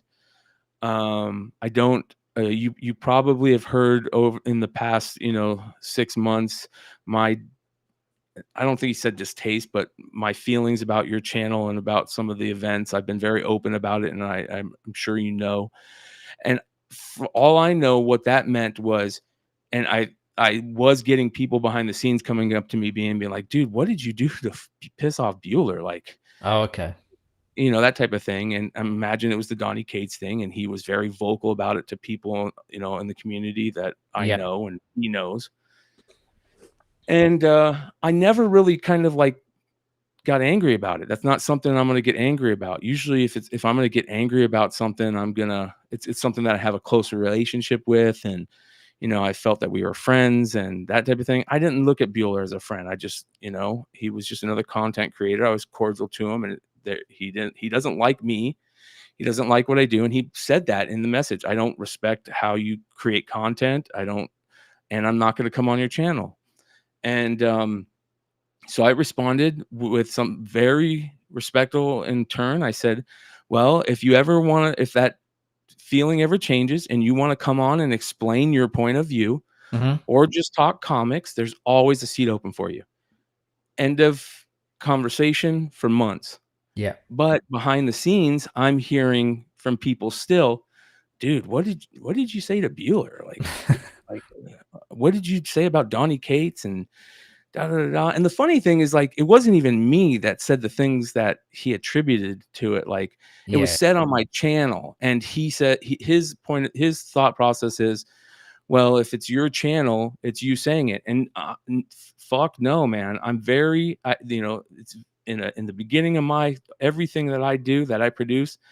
There's a thing that comes up that says everything is the co-host's own feelings, Yeah. and I'm not gonna take somebody else's words Yeah. as Exactly. mine, and I Yeah. wouldn't expect somebody else to, you Yeah, know. because you, you, You know you what I said earlier pretty much it's an open invite for anybody except for certain three people. So mean? you're going to get all sorts of opinions when you when you throw a Yeah, chat link into the ether, basically.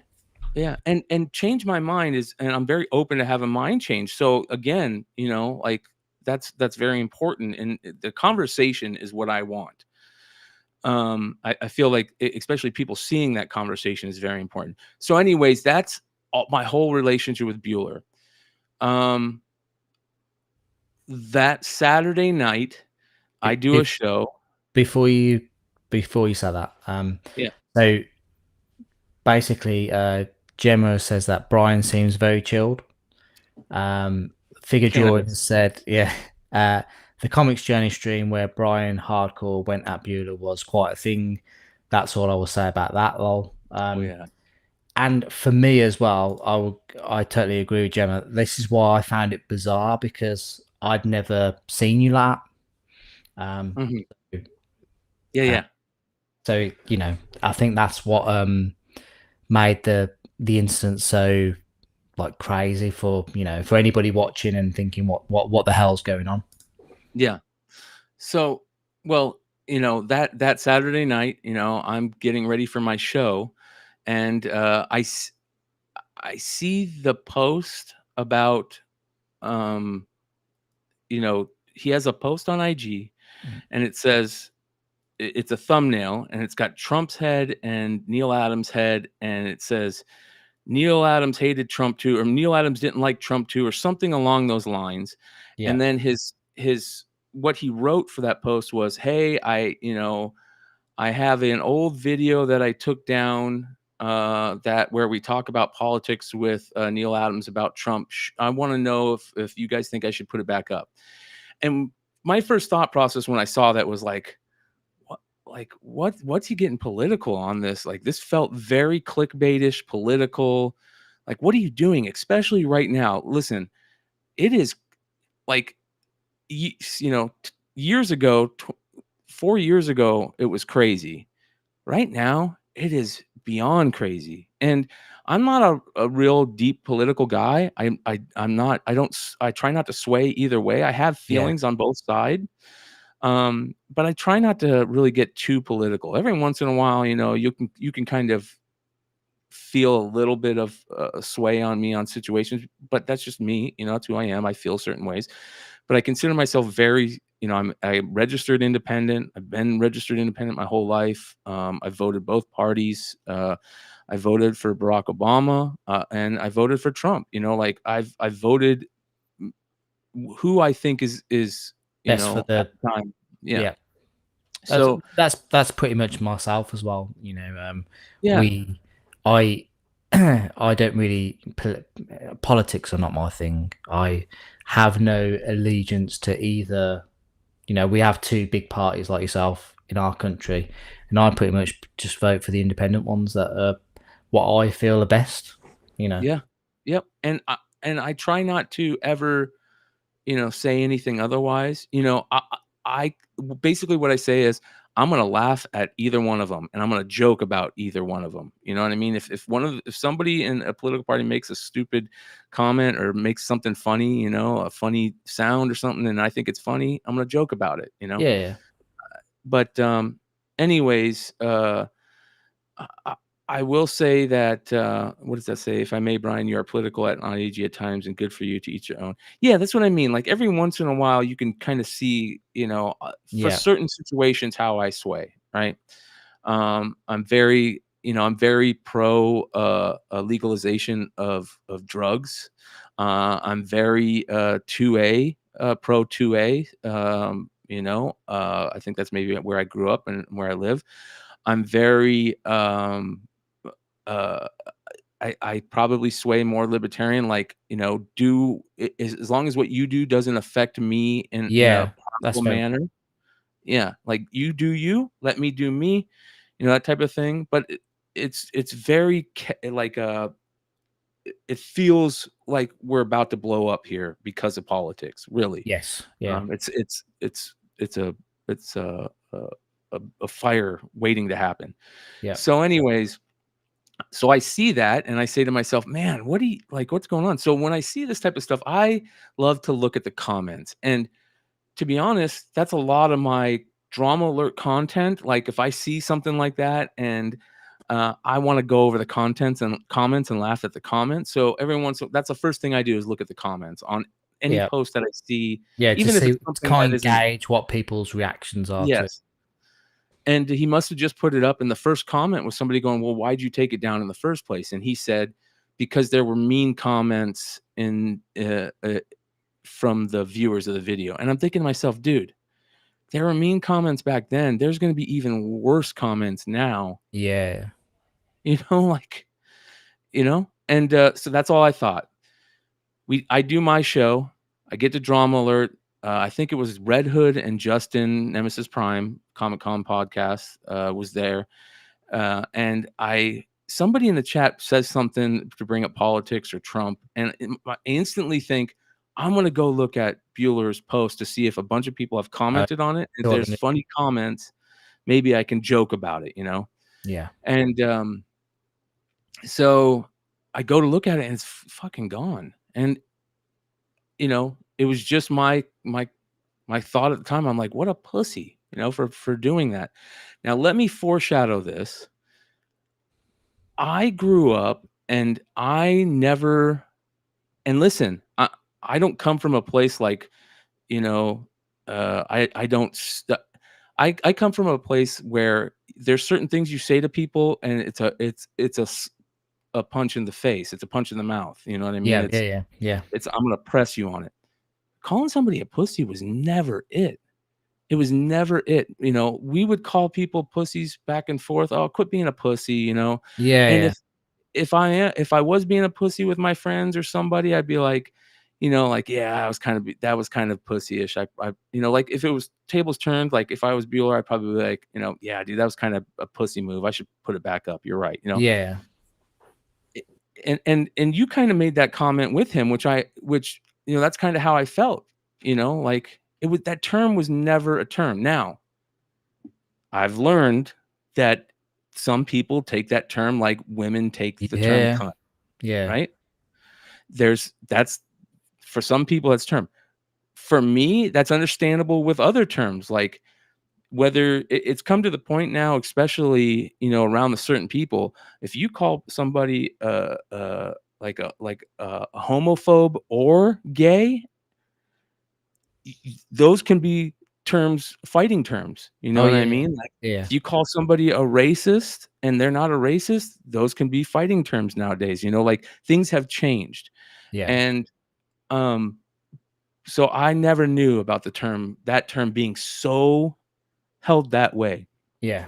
I think I mentioned at the time.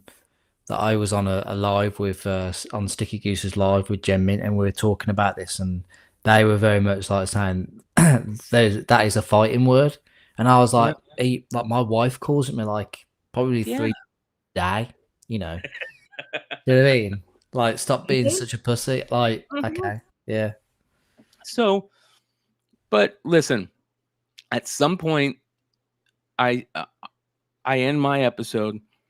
I'm doing my after show thing, which for those live episodes, I always start my live episodes on Wednesdays and Saturdays with like a smoke sesh before the show, and it's me playing music, and it's like 20 minutes of music and smoking yeah, cannabis, and so yeah, I have to cut that out because YouTube will actually block a video for it. I haven't had a video monetize off the rip on YouTube in like probably 2 years. You know, like I don't my none of my shit ever is monetized because of what we talk about and music and how I have to start the show. yeah, But they'll actually block a video nowadays over songs, certain songs. So I'll always go in after the show. I'll wait like the hour that YouTube takes to give me the ability to use YouTube editor and yeah, cut that first part off. And I'm doing that. And I see that Comic Journey is live. And I just got done doing an interview with CJ. I have known about CJ for a while, but I haven't watched his content as much as I have since I've done the interview, right? yeah, So after doing the interview, I'm watching his content. I do know that Bueller's in the chat. All right. I do know he's in the chat. So again, also, I just got done getting really blazed. I'm not saying that has anything to do with it at all, but sometimes inhibitions go out the window.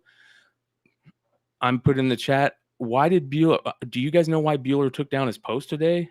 You yeah, know, um, Comic Journey and says, "No, I didn't see that." I said, "Yeah, it felt like kind of a pussy move, to take it down. It felt like kind of clickbaiting." I forget what I put, something along those lines. yeah, Yeah. And CJ says, I don't know what you mean, Brian. Jump on and tell us." So I said, "Okay, I'll jump on. Shoot me the link." So I jump on and I explain what I just explained to you. yeah, exactly. Yeah, Yeah, exactly. And I don't know if people just weren't understanding it, and I totally understand that. I also think that I was probably going into a group that looks at Bueller a different way than I expected. They really look up to him, they yeah. Because I Yeah. think for their community, he's like an OG. Yes, You know. yes. So Yeah, totally understandable, but I didn't know I was going into that situation. Um, and I just explained it. And next thing I know, Bueller jumps on, and I don't think I said it to him until he kind of like goaded me to say it to him,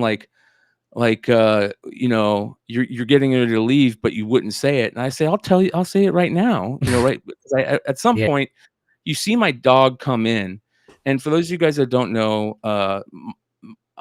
my dog has been sick with she's had cancer for a long time, like 6 years, and she has all these tumors, and it's really started to take effect on her health. And I got to give her this medicine, and it takes a while to administer. I got to crush up these pills, put it in food, and then I got to take her out. So like when she comes to me to take this stuff every 6 hours, like you got to do she it. bothers me until I do it, right?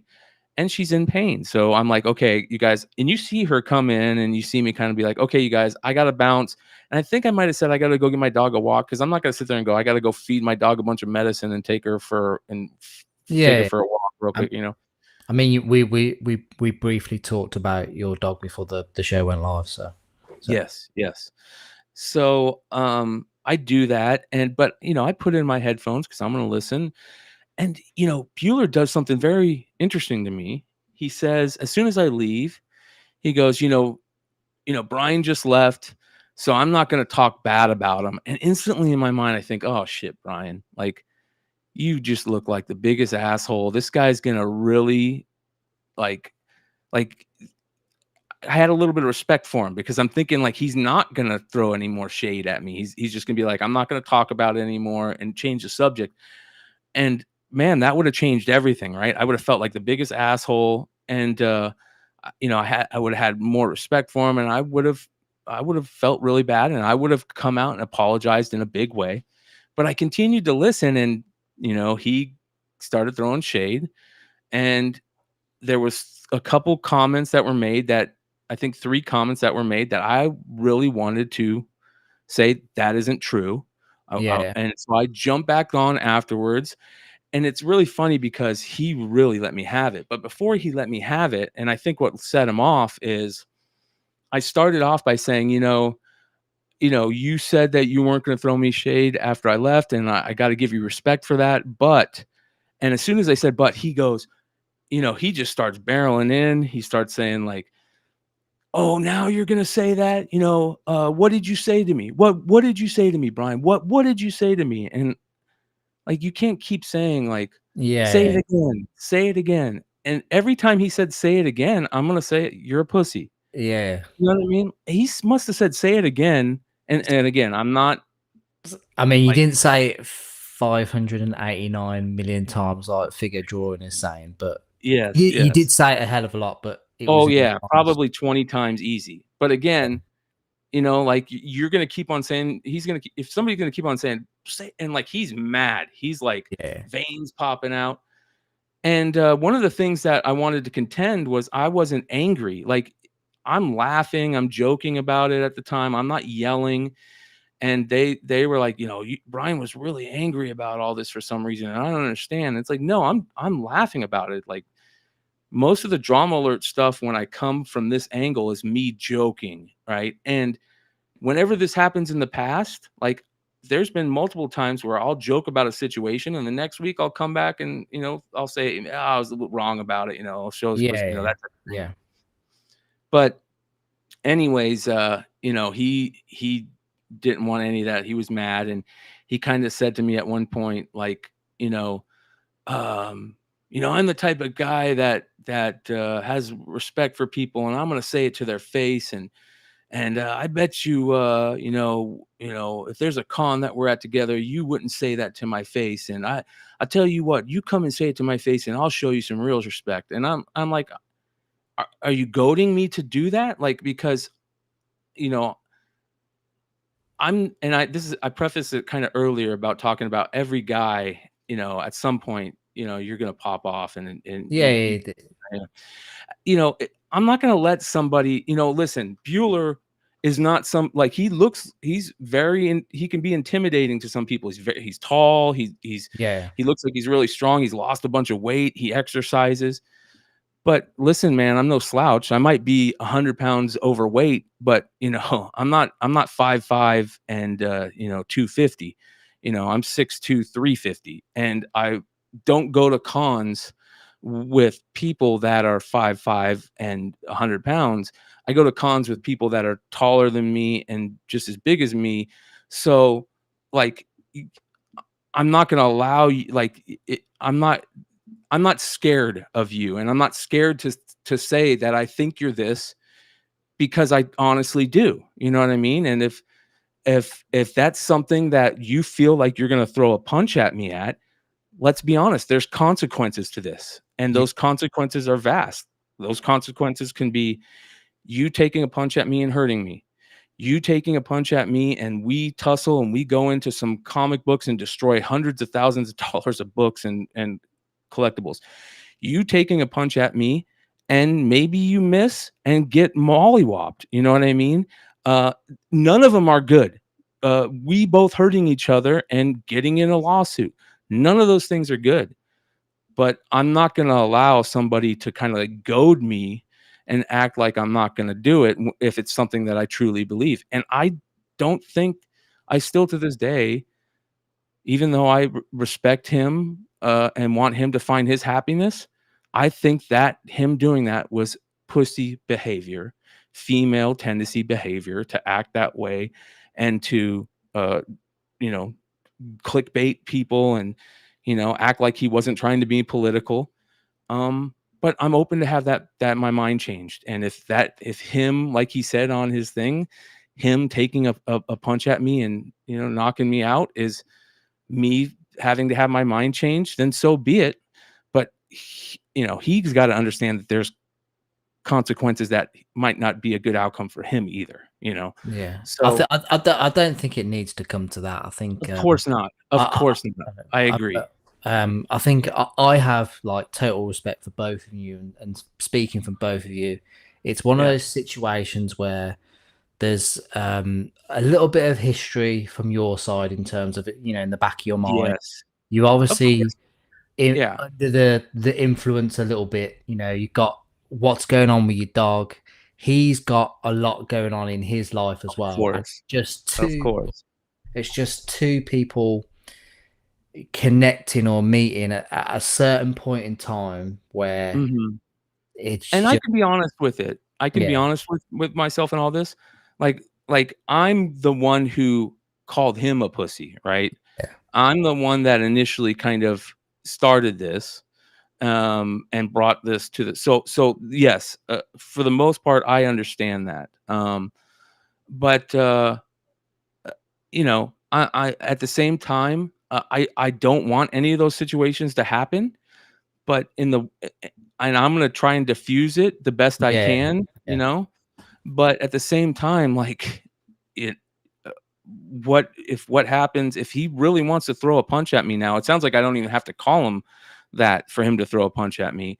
And I'm not gonna go search him out and be like, "I'm gonna find this guy and call him a pussy." You know what I mean? Like, I'm not gonna do that. That's not who I am, and I even told him during that thing, "Dude, I don't wanna fight you. Like, are you do you want is this something are you threatening to fight me? Because I don't wanna fight you, bro." You yeah, know, I'm 43. I just turned 43 years old. I'm 100 pounds overweight. I haven't gotten to a fist fight in 10 years. And I don't want to do that because I'm gonna hurt myself, and that's something that I don't ever want to get into in any situation. yeah, I try to walk away from those things, but I'm not going to if that situation arises, it's not something that is gonna look good for either person. And you're right about that. yeah. You know. So it's a very interesting situation all around. And this is the type of things that happen between people. Oh yeah, And you know, um, it for the happens in most all part. walks of life, whether or not it's two content creators, on a Mhm. YouTube live stream. It happens out on the street. It happens out in, pubs and clubs and Yeah. any in any environment. It happens. It's one of those things. But I'm Yeah. really, you know, I really appreciate you coming out and talking about your side, and I'm sure, Bueller, if I don't know if he's going to watch this or but Well, I here's what I hope. I hope he doesn't because I don't want him to cause any more anger in his situation in his life right now. no, no, of So course, I yeah. hope he doesn't because let's be honest, he's a man too and he's going to get angry. Obviously he got angry at me calling him a pussy, so this is going to cause him probably a little bit of anger at the same time. But I'll say this to Bueller, if you do watch this, dude, I'm not going to go coming out searching for you. That's not something I'm going to do. And I don't want to fight you. That's not something I'm looking to do either. So No, just so no, that's nobody out. wants that. But if it does come to that, we will monetize it and we will do it live. So, Exactly. Yeah. Exactly. no, I I'm appreciate you sure there'll talking about be it, bro. cameras there, right? Yeah, it's got to be it's got to be a pay-per-view. But no, I Yeah. appreciate it. Honestly, I think in terms of stuff like this, like people being honest really resonates with people. And you and Bueller, Travis, sorry, I'm known for calling him Bueller because that's what I've known him most of the Yeah.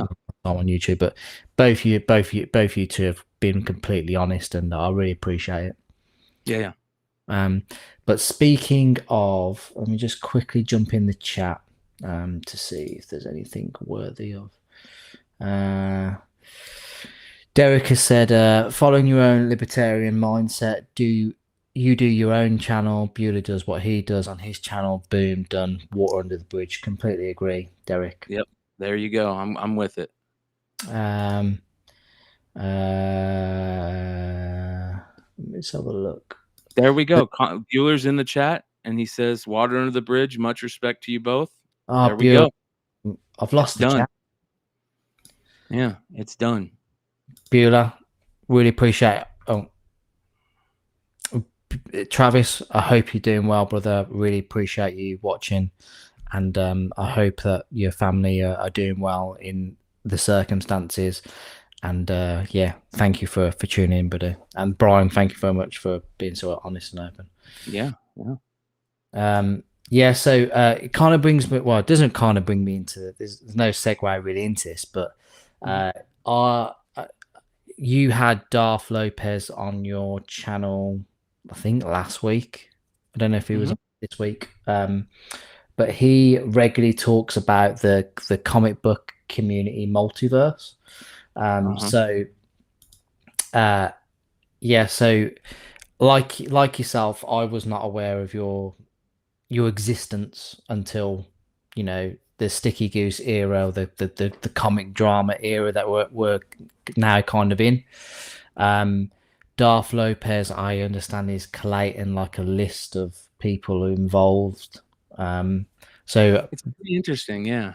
Yeah, yeah, he's trying to figure out all I mean, him, like both of us and a lot of us right now, have been opened up to this new group of people, and, you know, this is a big part of all of our lives, right? The content creation community. yeah, I think it's cool that he's like, "I wanna kind of, like, understand how this started, all the groups and where they came from," and I think that's a cool thing. I think that's, very interesting, and if it helps bring more of the, worlds together, let's do it. yeah. No, it is like I can't even begin to imagine how many probably comic book channels there are because Oh, you yeah. just don't know. Because I'm forever now just getting like a video that's probably got like 20 views or something, and it's someone talking about comics. I'm like, who's this? And I quickly have a look to see who it is and what it's about. It's just there's got to be new channels popping up every day. There's probably been ones that have been around for years that maybe nobody knows about. But in terms of like how involved are you in terms of like the comic book community awards? Okay, so I've known about the Comic Book Community Awards since they started, Yeah, um, and, I think that the initial that maybe that first year, there's always kind of been this weird undertone of kind of like hate towards this comic book community awards. yeah, Like, I don't know necessarily if the word hate might be too strong, but kind of like, oh, this is cheesy. Why is he even doing this? I don't care about this. And, that was kind of the feeling back then, and for some of the people, when he first started it. And, uh, you know, when I was at Flipside, that was when I was at Flipside and it first started it, and I think that, he asked if we wanted to be part of it, and, there was kind of like that feeling. I At the time, I probably didn't say much to be like, "Yeah, I'd wanna be part of it." I probably said, "I don't care what you guys decide whatever you wanna do," 'cause for the yeah. most part, I was, working, creating content and production and stuff. Like you said, And I think you were quite busy, so you don't not really aware of like other channels, yes. watching a Yeah. lot. So, it I think, the flip side vote was kinda like, "Yeah, just keep our name out of it. We're kinda gonna do our own thing," and, which was kinda weird to me. And, when I created my own channel, it came around again, and I, just told everybody, "Hey, go vote for your favorite channels. I think this is a good thing, and, let it if it grows and fosters and becomes organic, I think it's a good thing."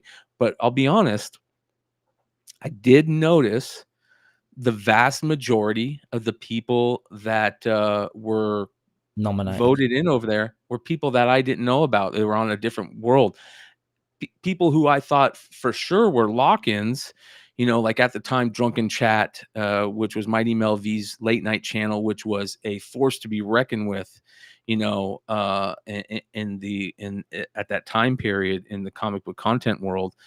I was surprised that that wasn't ever mentioned over there. The CBSI Hot 10, or House of Stein's Hot 10, which was a CBSI Hot 10 at the time, was never mentioned over there, which, again, 350 live, you know, uh, 3,500 minimum views a week, show that you would expect to be in there, and a show that had such a a force on the market itself, like Yeah. to never have the House of Stein or the CVSI Hot 10, which is the same thing, up until about a year ago.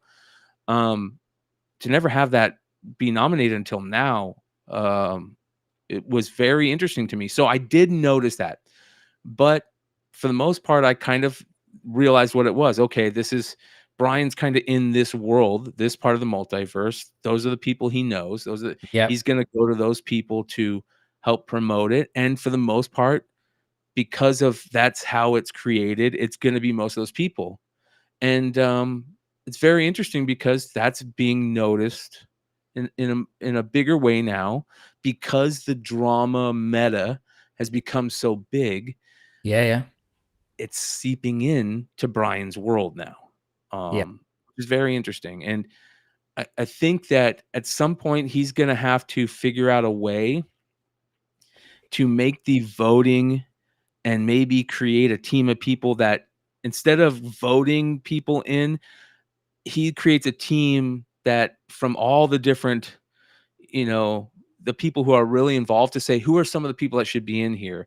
Yeah. And then the voting starts. You know what I mean? Because uh he's got to fix something in how the initial group is chosen. Yeah. Um You mean the nominations to who to the vote? nominations. Yes. Yes. Yeah. And hopefully he'll figure that out, and he'll understand it. And I don't what that is, I don't know.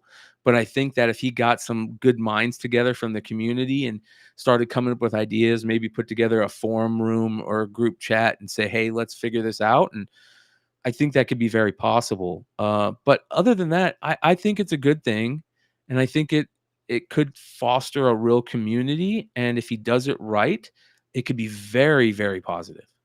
Yeah. So the reason kind of why I'm talking about this, because Razor Comics recently went on to. When I say recently, probably we're talking a few hours ago here, aren't we? But Hmm. today he went on to Bryan LCS's channel to talk about. I think Razor for the past, I don't know, couple of weeks has been poking the bear, as they say, like trying to get Bryan onto his show because he has questions about it. And I think to a certain amount of degree, there are very valid questions to be asked about these awards. I mean, I'm a bit biased in terms of I am the first ever recipient of a comic book community award. So the very first award went to this channel. It's just up there, but Wow. um, but in terms of my involvement with, or my thought process on it for the past couple of years since, it's always tends to be the same channels involved every year. And that's nothing against those channels or anything like that. It's just it and like we're becoming aware of this like multiverse. There's like another side of this comic community that perhaps aren't even remotely involved or included in this award show. I'm exactly the same as you. I feel like um Ray MJ is a shill. What was it? No, Congratulations. is Yeah. that big? Is that because I said I was biased? Welcome to the group. Yeah. No. So um, no. So I'm very much the same as you. I feel like Razor played a clip about a guy called Omnibu or Ozzyverse, where he talked quite openly in front of Bryan and Mark from Legion of Comics, who are very heavily involved in the whole award process. Really, talking about how he got his family and friends to vote, and Yes, they I all saw that. voted for him in every single category. Yeah. That is my main issue with, Mhm. like, because I'm all for getting your family and friends to vote for you to win something. There's nothing against that, but in terms of, it doesn't really achieve what it's set out to be, because they're not your peers or the comic community. Yeah. Creates an And, echo chamber too, right? oh, of course, yeah. And you know, I don't know how to play videos on this thing, but I will try and play it and get us back to where we are. But I'll quickly just play that now. Hi, everybody. What's up, Bo?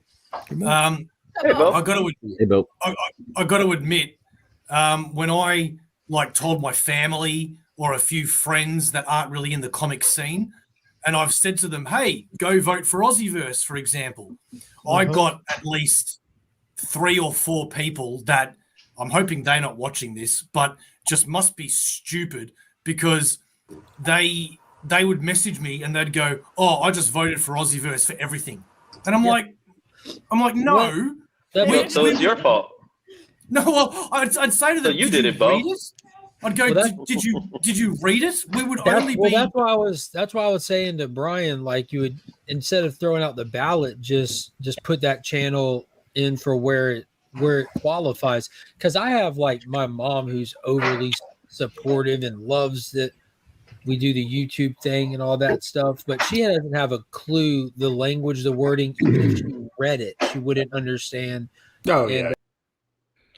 Yeah, so that is, like, for me, I thought, you know, Razor had a very good point in terms of that, because I feel you've got the head of that awards thing being basically told that this is prior to, obviously, the you know, the nominees being announced, but you've got the yeah, this is prior to that, and it's basically that person gets nominated for a category they don't really have anything to do with. Yeah. Yeah. By the way, I do want to say real quick, I really love Mark at Legion of Comics. I love his content. Total. I think he's a good dude. Yeah. And I got to throw some respect his way. He's one of the few guys that I met Mark, I believe, through, I used to do a show with Simple Man, Brian Wood, and Comic Man Andy every Tuesday night before the industry show. And the show ended. Comic Man, Simple Man wanted to stop, and Comic Man Andy took over, and then Comic Man Andy kind of wanted to stop. But so I've met Mark through there, and I've always respected him and liked his point of view on comics, and he's one of the few guys from that group. So real quick tangent on that end, but I think, yeah, I think they for the most part, people agree with that sentiment, you know. So I think Bryan is going to have to figure that out, how to fix that. Yeah. Exactly. I'm exactly the same with Mark from Legion of Comments. What he said, that they need to filter that out, because I imagine they probably had a lot of that. I'm guessing. Yeah. But unfortunately, just in that one instance, Aussieverse got through for speculation channel of the year, and he doesn't talk about, you know. It doesn't make sense, and that's the type of stuff that causes somebody like Razor to go, what is going on there? And you know, whether you like Razor or not, by the way, I'm new to Razor's content too, like a lot of people are. I know he's a fairly new channel. Sam again came across him via the Sticky Goose, you know. Yeah. And I think Razor is one of those people that he's got a lot of charisma. He's got good humor. He's I will give him also credit. He's doing something kind of different, not with the drama stuff, but you know, his Ceasefire show is such a great I think that probably would have been a maybe. I mean, yes, we both watched today's show, but that would probably have been a better environment for him and Bryan to actually meet, I'm guessing, instead of it being two backs against the wall. It was very interesting because for those of you guys that don't know, him and Bryan did a show early this morning, a live show, and it didn't go well for the most part. I think that I don't think I know from what Razor said. He went into that wanting to have that type of point of view, like, hey, let's kind of, I don't want to battle here. I want to kind of figure this out. Just let's answer these questions. And then, you know, it's all love. And I think that Bryan kind of wanted to pop off. I think that he felt like just like I talk about all the time, he felt like he was getting shots at him. He said that so much, that at least that part, hey, you called me this, you called me that, and what's the deal? And Razor did a really good job of being like, yes, that's true, and I still admit to that, but I'm here for not for that reason. Let's answer these questions and try and figure it out. And Yeah. Bryan didn't want any of that. Bryan just wanted to kind of get a gotcha on him, and Bryan, it looked like he got all these clips ready, and he kind of, wanted to really kind of almost kind of the type of thing that happened between Sticky Goose and Tom, where yes, I felt like that was the same type of thing that was happening here. And I know a lot of people, from the sentiment that I see out there, a lot of people feel like Razor took the L in that, and I disagree. I think that at some point, Bryan, I think that they both kind of took L's, but Bryan, for the most part, took an L. The second he dropped Razor from the StreamYard, Oh yeah, I thought that was you lost. Yeah, I don't for that. No, regardless of yeah, I think the etiquette of that, I didn't think that was on. I thought that was mean. Yeah. But what I will say is, I just want to quickly give a shout out to I think his name's Dave from Still Only 35 Cents. He's an Australian. He has a phenomenal channel, really like new channel. And like for a new channel, his videos look crisp, and like the books that he shows off are incredible. And to be fair, he said a good point here, because I think the awards were somewhat unknown to most in the early years. As the awareness grows, more channels getting him nominated. Bryan acknowledges this and should have greater representation. And to be fair, I mean, it must be a hard job for Bryan, because it's like him doing it by himself. But it's one of those things where you're gonna get people on your backs, and you're probably gonna get people on their backs as well, because maybe there is channels out there that haven't like what's the word haven't gone out to their audience saying, please nominate me for this. They might be completely unaware of the awards. B, they might be a bit more humble and say, they might have an audience of 30,000, 20,000, 10,000, 5,000, and they might not put it out because they don't want to, do that to other channels. It's a tough position to be in, but he also needs to say, hey, I need some help with this. And, I think that there'd be people that'd be willing to help. I think if he opens it up to like a certain group of people who have been around the community, that are very active in the community, that are very active, talking to other creators, whether it's through interviews on their channels or, behind the scenes, you can find those people. Those people are easy to find. And, you create that group. You can always add and drop people, and, hey, you kind of foster that. I think that's possible. Yeah. And, I would love, I'd love to help out. I think that what needs to be kind of done is, I think in the first instance where it's nominations, I think it should be, if you've got a YouTube channel or you're like a prominent member of the community, you get like an invite to nominate. Or you get a list of people who you can nominate for awards and stuff like that. I think that's probably what should happen. And then when it goes out for the general audience to vote, I think that's fair game for everybody to go out and go, vote for me, do this, do that. Yes, if you know what I mean. I think that's probably might be the best. Yeah, because I really think like the nominations should be from your peers or the actual community themselves. Well, another thing that should maybe be a little bit more important is ask, and I know he's not going to, he asked Flipside back in the day, and Flipside kind of said, hey, we're good, thank you, but we're okay. But ask the creators themselves, hey, would you like to put in for this, and tell me what categories you fit into. Yeah, of course. Yeah. Kind of, because that might hold a little bit more weight. And then he says, okay, does a little, goes and checks, asks people, hey, these people said they're part of this. Does anybody watch them? Yeah. You know, what do you guys think? And he can kind of get that. It'll take a couple of years to get figured out, but I think it could be much better if he decides to do it. And I hope that he decides to do that. You know, I don't know Bryan at all, other than, you know, just you know, seeing him every once in a while in a chat or on a show, and know that he does the community awards. But you know, I hope that he'd be willing to do that, and we'll see. But you know, it was very interesting today. Again, you know, the whole thing with him and Razor. Listen, whether we like it or not, again, back to the whole kind of overall arching theme of this, the drama thing is part of YouTube content. It's always been a part of YouTube content.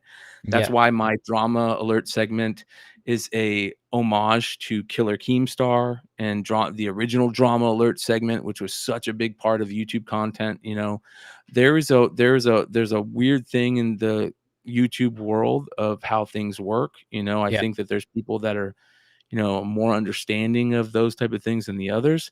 And I think that Razor is a good part of that, because he, you know, he calls himself a reporter, a community reporter, and he does it with a sense of humor and this and that.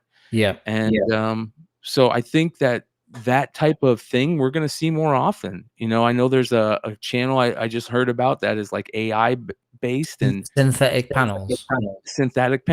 And they kind of do this. So we're going to see more of these as we become as the comic book content becomes bigger part of the YouTube community. We're going to see more parts of the bigger YouTube community be part of our community, right?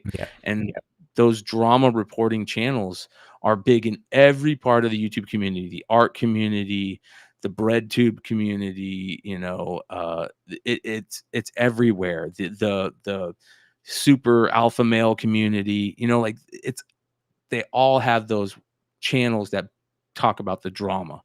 And it's part of this community is getting big, and there's a lot of content creators, and Razor's going to be there. But to Razor's credit, the same thing that, you know, I realized, you can't have your whole channel be about drama. It'll make you hate creating content. You know, it's not always fun to talk about. And to Razor's credit, he's doing his thing, which is fantastic. You know what I mean? It's very, very smart. And I think that we as other content creators, because there are a lot of content creators that I've seen over the past couple of weeks that I think I saw where, you know, I really like Circumstances. I like his show and his channel, and I saw where Circumstances and Izzyverse were calling out Razor, and it became this big whole thing. And these people don't want any part of drama, right? But unfortunately, like, that doesn't mean people aren't going to report on you. Those drama reporters aren't going to report on you, because, you know, what you want and what they can create doesn't mean anything, you know, unless you're friends with those people, and your friend who's creating that type of content respects you enough to not put you in there.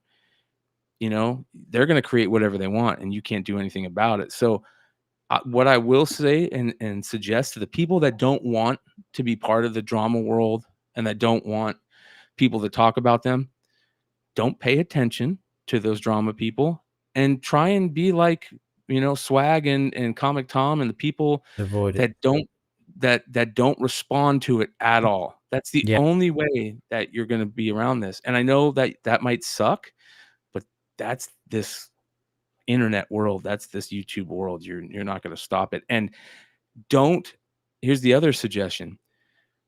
The chat, especially live chats and the responses on the bottom, you're going to have people that try to troll you. And of course, and the second you feed into that by blocking, or it's just going to make it worse. You might as well just kind of embrace it and laugh it off and laugh about it. Because you're going to create an echo chamber, one, and two, you're just going to cause them to feed off of it and, you know, create more alts and come in there and, you know, try to throw you off your game. So, you know, don't let that happen by you know, feeding into it. Do you feel that almost that by creating a YouTube channel, you have to have a certain degree of like narcissism? Not necessarily narcissism. Yeah. Because listen, I think one of my biggest faults also, other than my honesty, is that I'm too nice. That might seem crazy for people to hear that, especially after, I'm going off on Bueller and this and that, and that whole thing causing Yeah. what I'm talking about here today. But most of my friends and the people that have known me a long time, like Red Hood will tell me all the time, dude, you're too nice, Bryan. Like, you can't let this happen. And uh, so I don't think that we're all narcissists. Um, but I do think that you have to have thick skin. I think Yeah. you have to have thick skin. If you don't have thick skin, it's not going to be a fun thing for you. I don't think.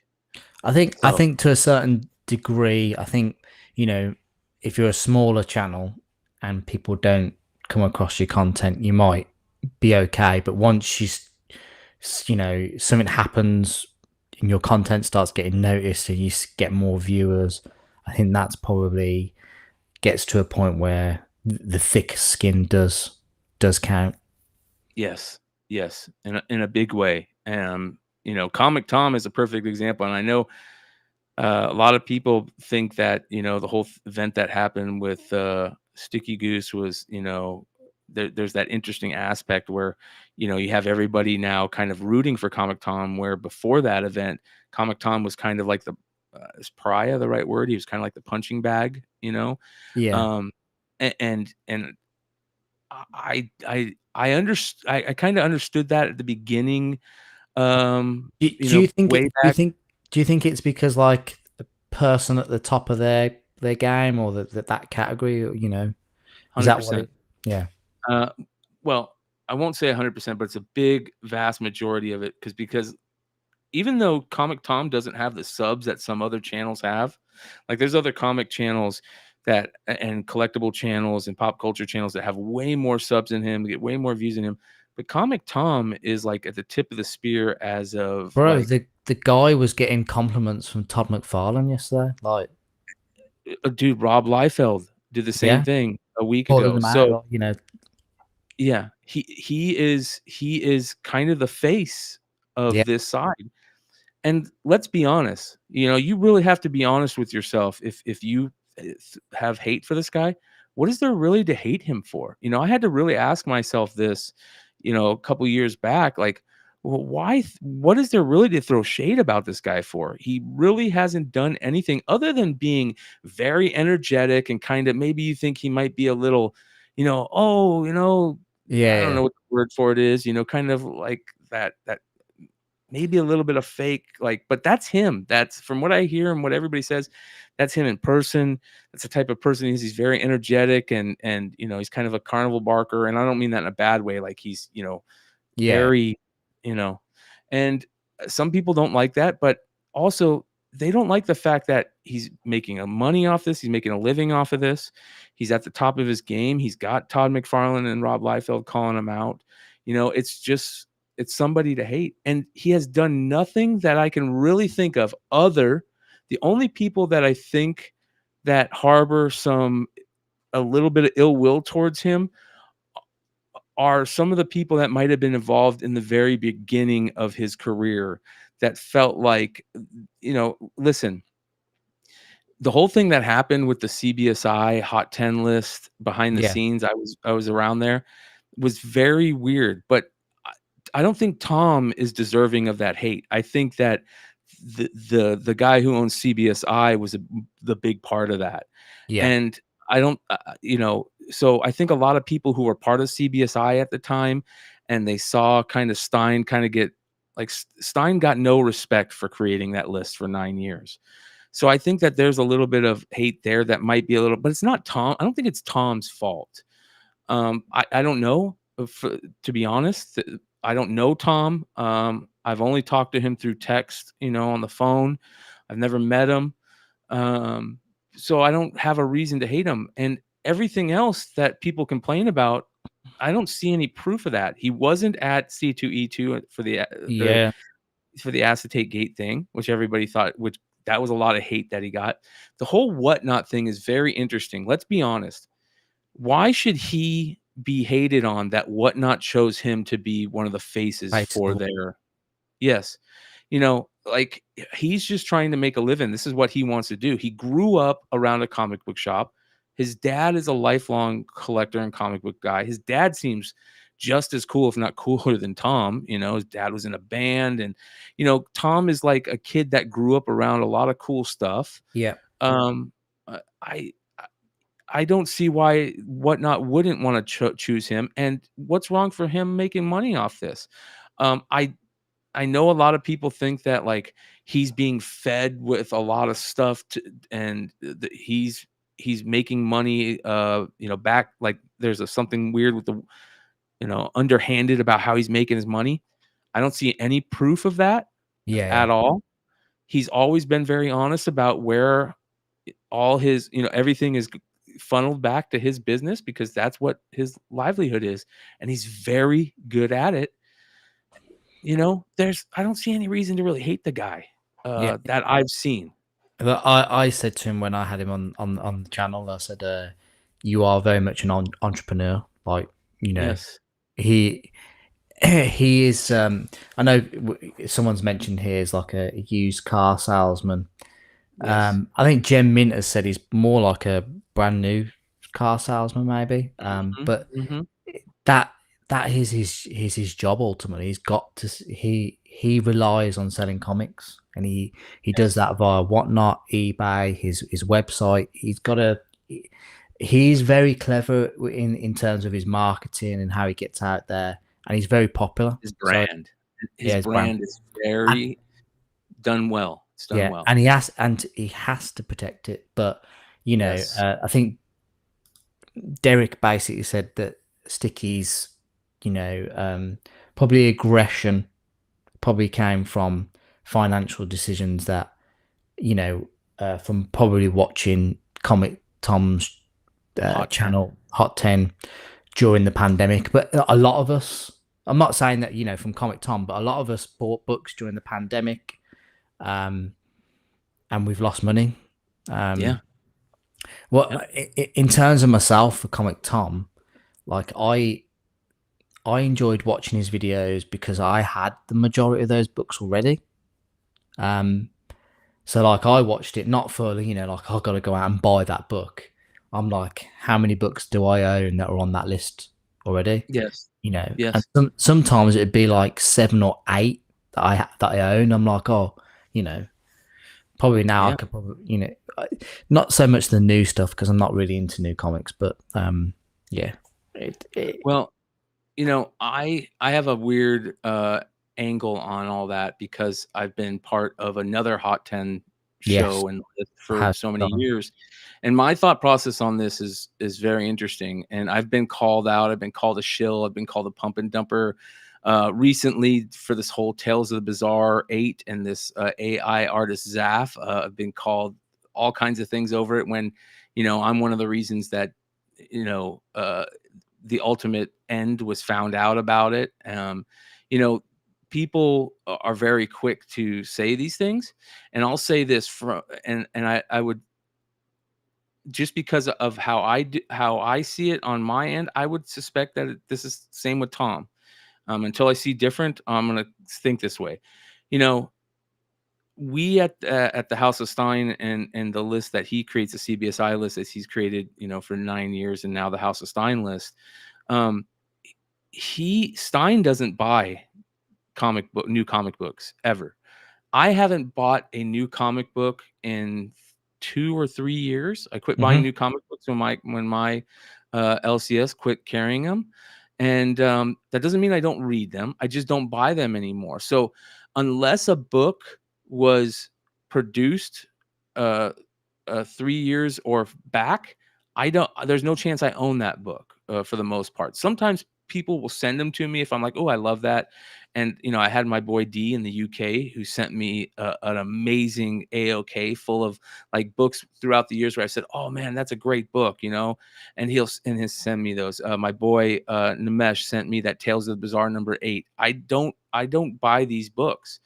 And second, the two main guys who are, the reason that that show is produced, I don't have anything to do with the list, but I host it, I create all the production, I create all the YouTube channel, and Stein, who creates the list, don't buy new books.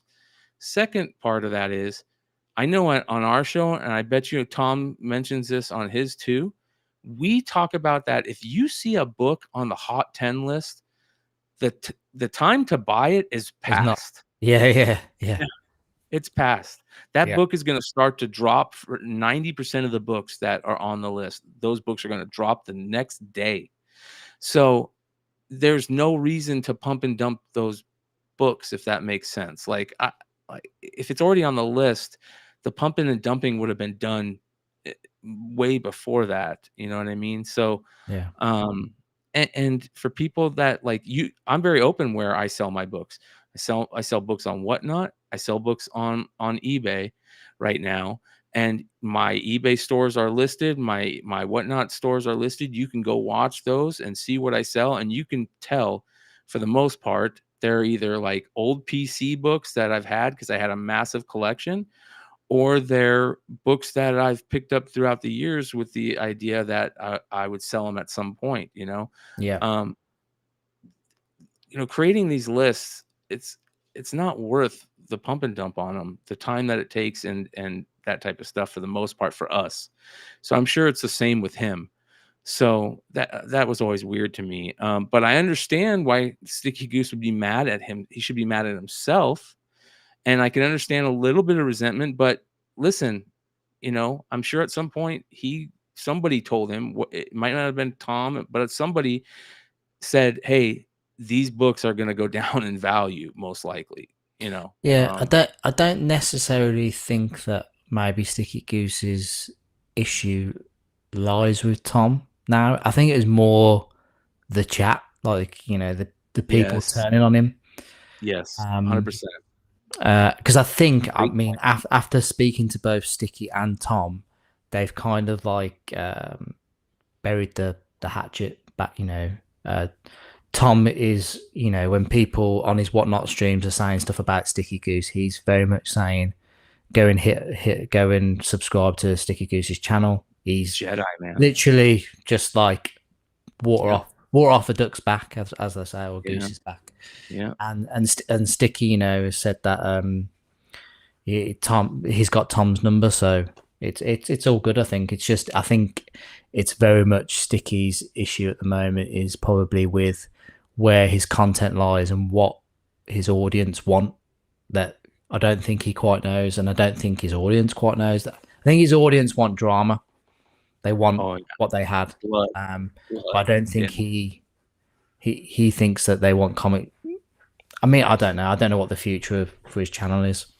Here's the thing about that I will say. For the longest time, I thought everything was satire with Sticky Goose, right? But I can't tell with some of it, like that. I remember that one video where that one guy said, he went to go buy a collection and he didn't get it because the guy was a Sticky Goose fan. The guy sold it, so he's probably a Sticky Goose fan. I instantly thought to myself, "Oh, both these guys are in on it." It was obvious that the original guy. So, but I don't know if Sticky was in on it. You know what I mean? I can't tell if he was or wasn't.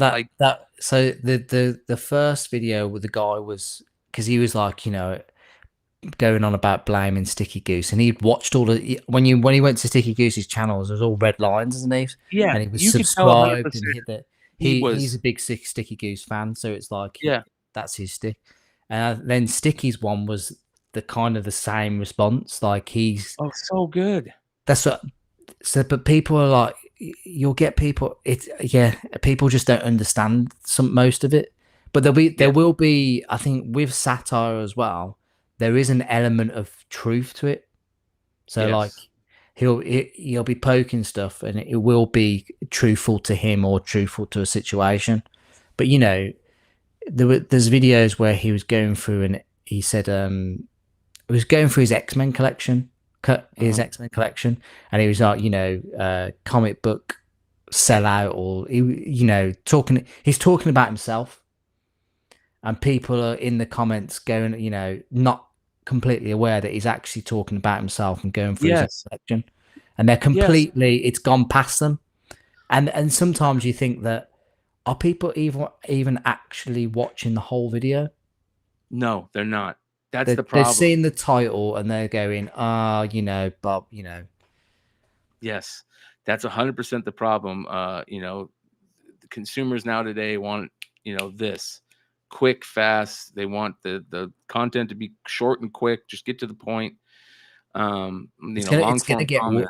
It's gonna get even worse, I think, with this new generation, because they're literally, so everything's all shorts. And then, like, I remember my best mate Alex's son, he was like, "Oh, let's have a look at your YouTube channel," and he was going through it, and he was literally just going, he's getting on the little red bar, and he was going zzz. And I was like, "Mate, you gotta watch, like, you haven't even heard me speak." He goes, "No, I'll just stop if I see something that looks interesting." I'm like, "What?" Yeah, Well, it's crazy, dude. Stopping for long.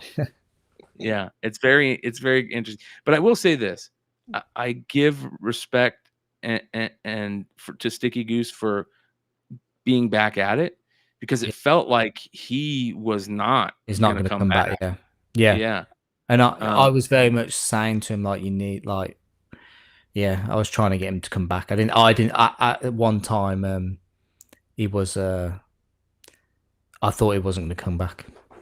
Yeah, and I hope he figures out his niche again. I hope he does it with a little bit of humor again. I think he just made a wrong. Everybody has that moment where they do something that, especially content creators, where it's like, okay, that didn't work. I had that moment, right? And that moment for me was, I had the Comixgate guys on over a book that was one of them created that was on the Hot 10 that was very controversial. And you know, they heard about it, they EFAP'd our episode, and they kind of took it the wrong way. And I said, no, I want to have these guys on and show them that we were coming from it from a different angle. And it blew up in my face, you know what I mean? Because everybody that knew what was going on decided either not to come on, or, you know, kind of like didn't realize the show was happening. And the people who were on with me had no idea about anything. So it was just this nightmare of an episode, and it blew up in my face. But I learned from that, and I said to myself, okay, I'm never going to have somebody on in a situation like that doesn't know the backstory, because I don't want to put my friends or my co-hosts, you know, or mostly basically all my friends, in a situation like that in the future. And I don't want to do it for my content, you know. So you have to learn from those situations, and I hope Sticky Goose has learned from that situation. And again, back to something I said earlier, that like when you're doing interviews, it's so hard to go at somebody, especially when you're like, that's the whole show, is that interview with that person. Like, that's not 90% of the time, it's not entertaining content. And when it's cringeworthy content, entertainment. And I don't know, I get embarrassed for people very easily, and I don't like cringeworthy content, you know. Are you okay? You said you're okay for time, are you? Yeah, no, I'm totally fine. Yeah. So devil's advocate here, right? Uh-huh. Do you think, because we're talking about you know, obviously the chat and stuff, do you think that Bryan LCS, this has just occurred to me, wanted to have that discussion on his own channel and didn't want to go on to Razors because of the different, you know, different fans watching it? He wanted to be with his own audience. Yeah, smart. Yeah. I think Bryan wanted to pop off. I think Bryan, and it kind of showed with how he was because he's able to control. He was able to control putting Razor backstage during that moment. Yeah, bringing up stuff to kind of like give Razor a gotcha. Like I know Razor didn't. He kind of took offense when Bryan put up their personal IG DMs. But listen, I will say this about that.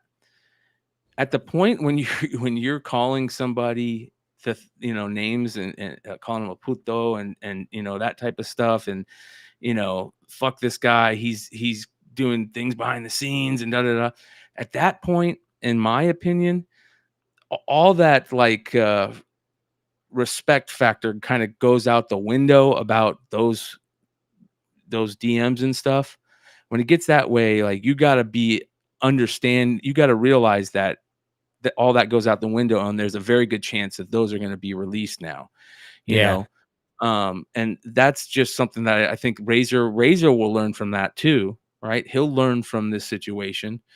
I think Razor was very prepared, but like you said, because he didn't have control, he couldn't control the fact that Bryan was just dropping him. He would drop him in and out, or he would kind of like give him a gotcha and play a video of something really quick. That kind of threw Razor off a little bit. And Razor wasn't going into that. From what he said, he wasn't going into that with the idea of like, let's fight it out. He was going into it like, hey, okay, and but I understand James being a little angry and kind of getting in his feelings about it also. And Razor should too. And should kind of expect that at that point. Yeah. And he'll learn from that. They'll both learn from that. But yeah, totally. Him having that control was probably, that's why he didn't go on Razor's podcast after the name calling.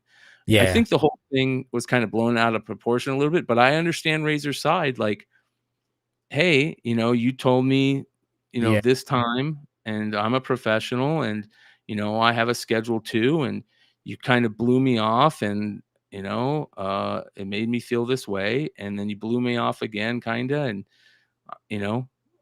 at that point, Razor was like, I'm going to go at it. And that's also his content. That's something I said to Bueller, like, when Bueller was kind of mad, at my content, and talking about drama and this and that, I told him, hey man, that's part of my content.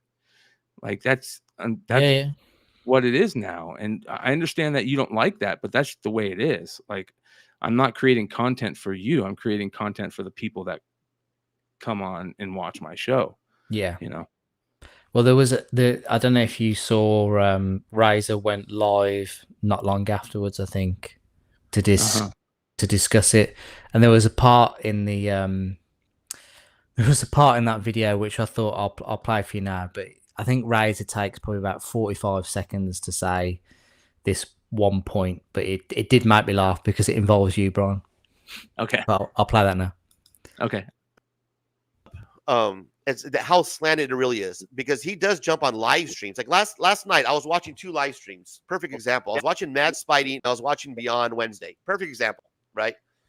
Perfect example. Here we go. 2 live streams I was watching last night. Mad Spidey and Beyond Wednesdays. They're on at the exact same time, right? Exact same time.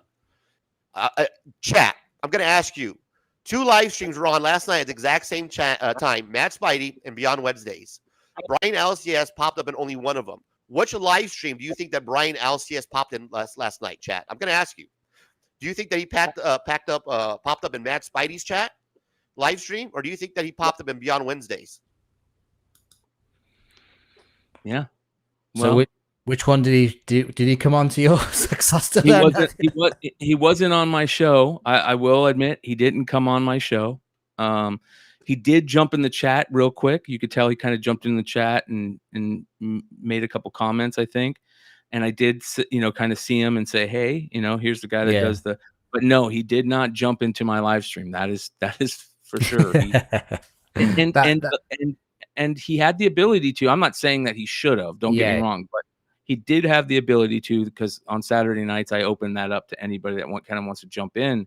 But and I put the link out. But no, he did not. He did not jump in there. He was in the chat for a little bit. I will say that, but not. He did not jump up on the live stream. No. But I mean, I think what Razor was trying to. I mean, I think what Razor was trying to thereabout say is that you've got a very good channel that has like a consistent amount of views and people watching, like 100+ people watching.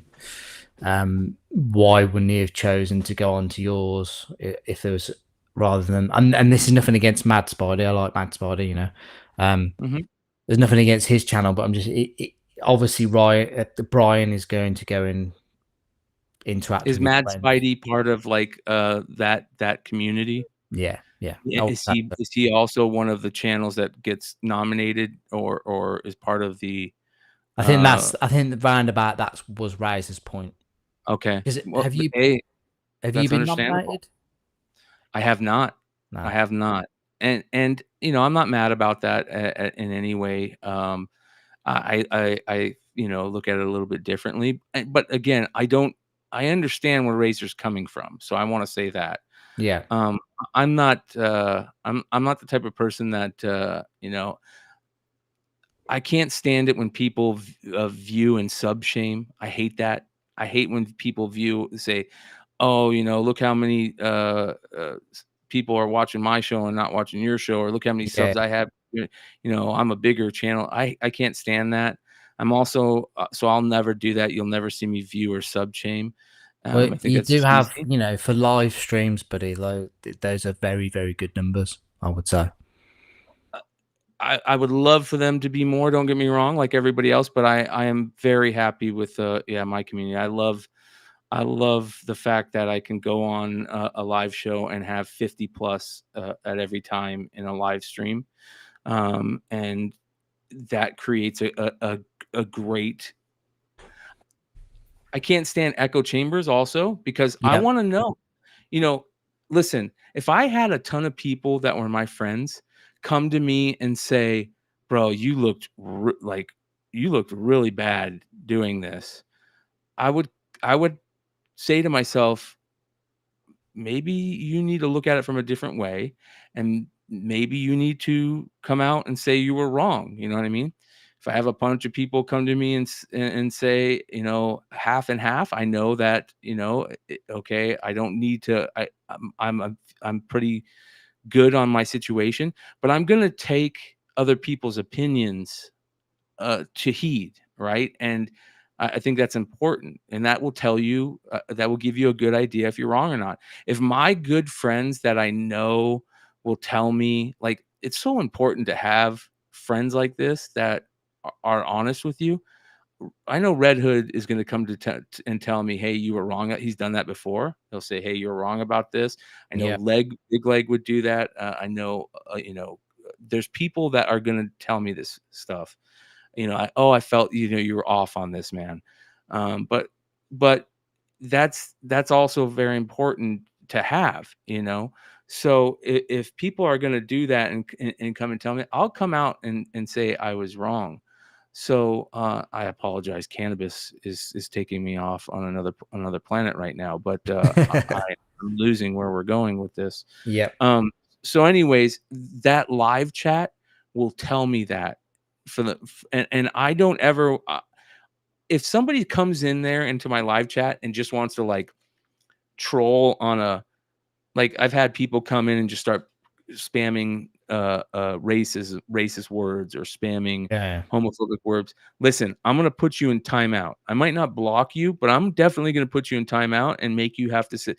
If you come in and you're saying things that are completely opposite to what is the norm, and I can tell you're just doing it to be a complete dick, I'm going to put you in timeout. I'm not going to block you though, because I don't want to create an echo chamber. I want people to kind of, have different points of view, and I want somebody to do that. So I'm very lucky with that in my chat. So that being said, I'm going to continue to foster that.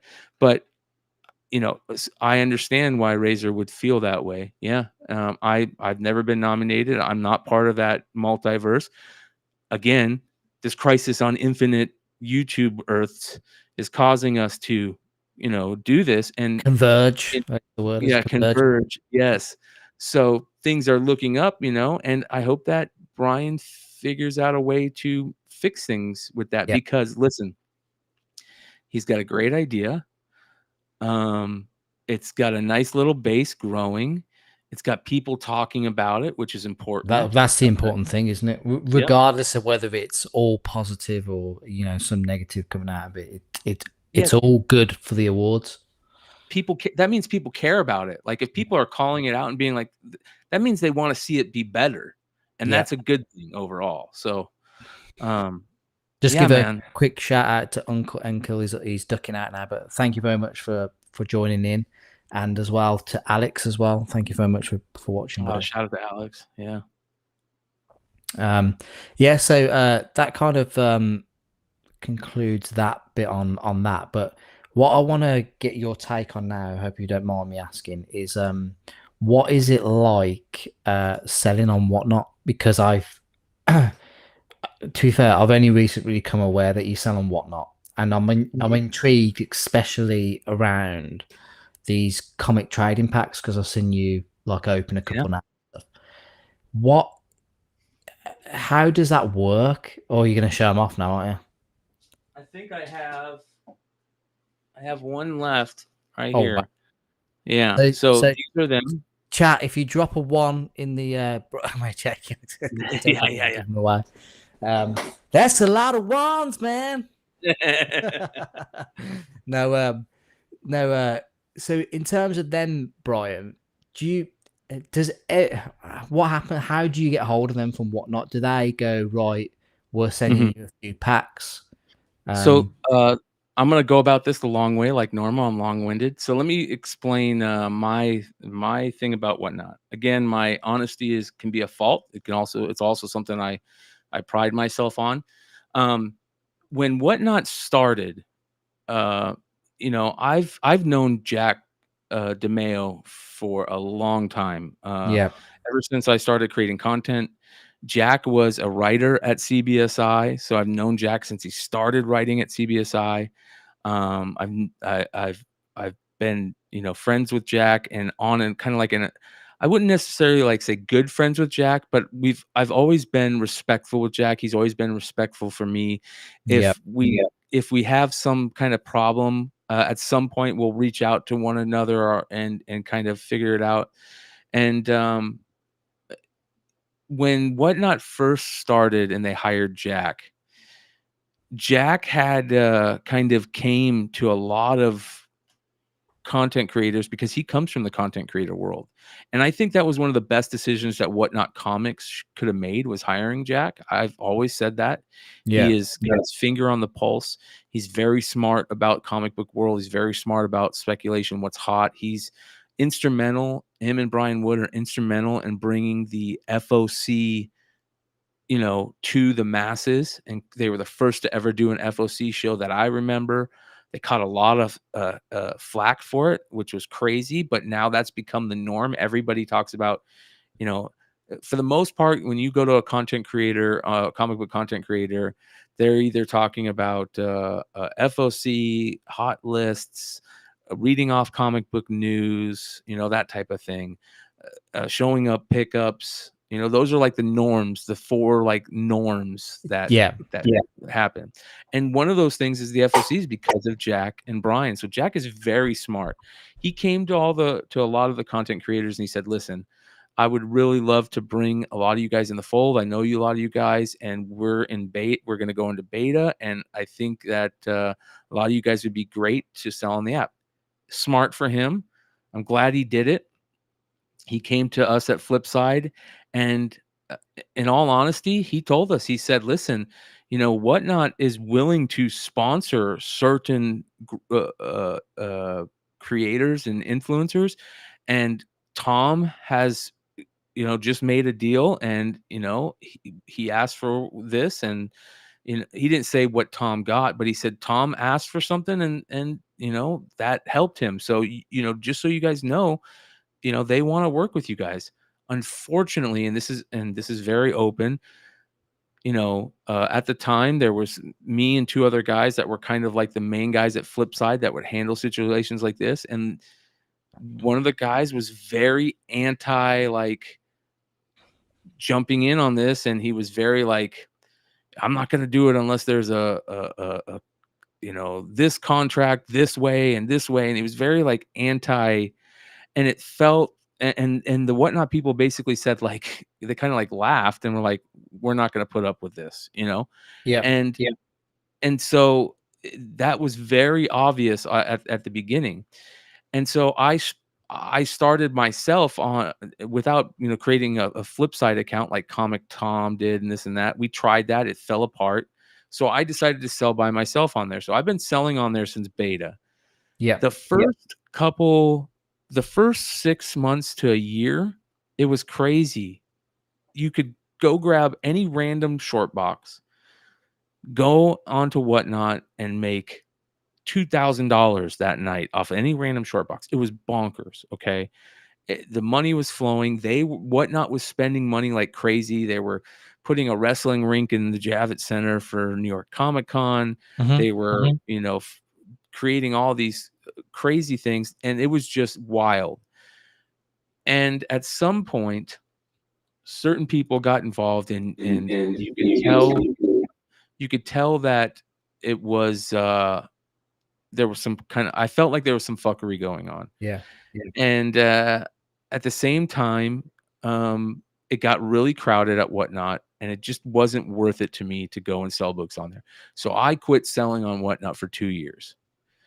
And I wouldn't talk to Jack as often, but every once in a while I would talk to him. And at some point, before San Diego Comic-Con, this last San Diego Comic-Con, I decided, I think 2 months before San Diego, I said, listen, I'm gonna pay for my San Diego trip by selling books on Whatnot. I'm gonna jump back in and I'm gonna pay for it.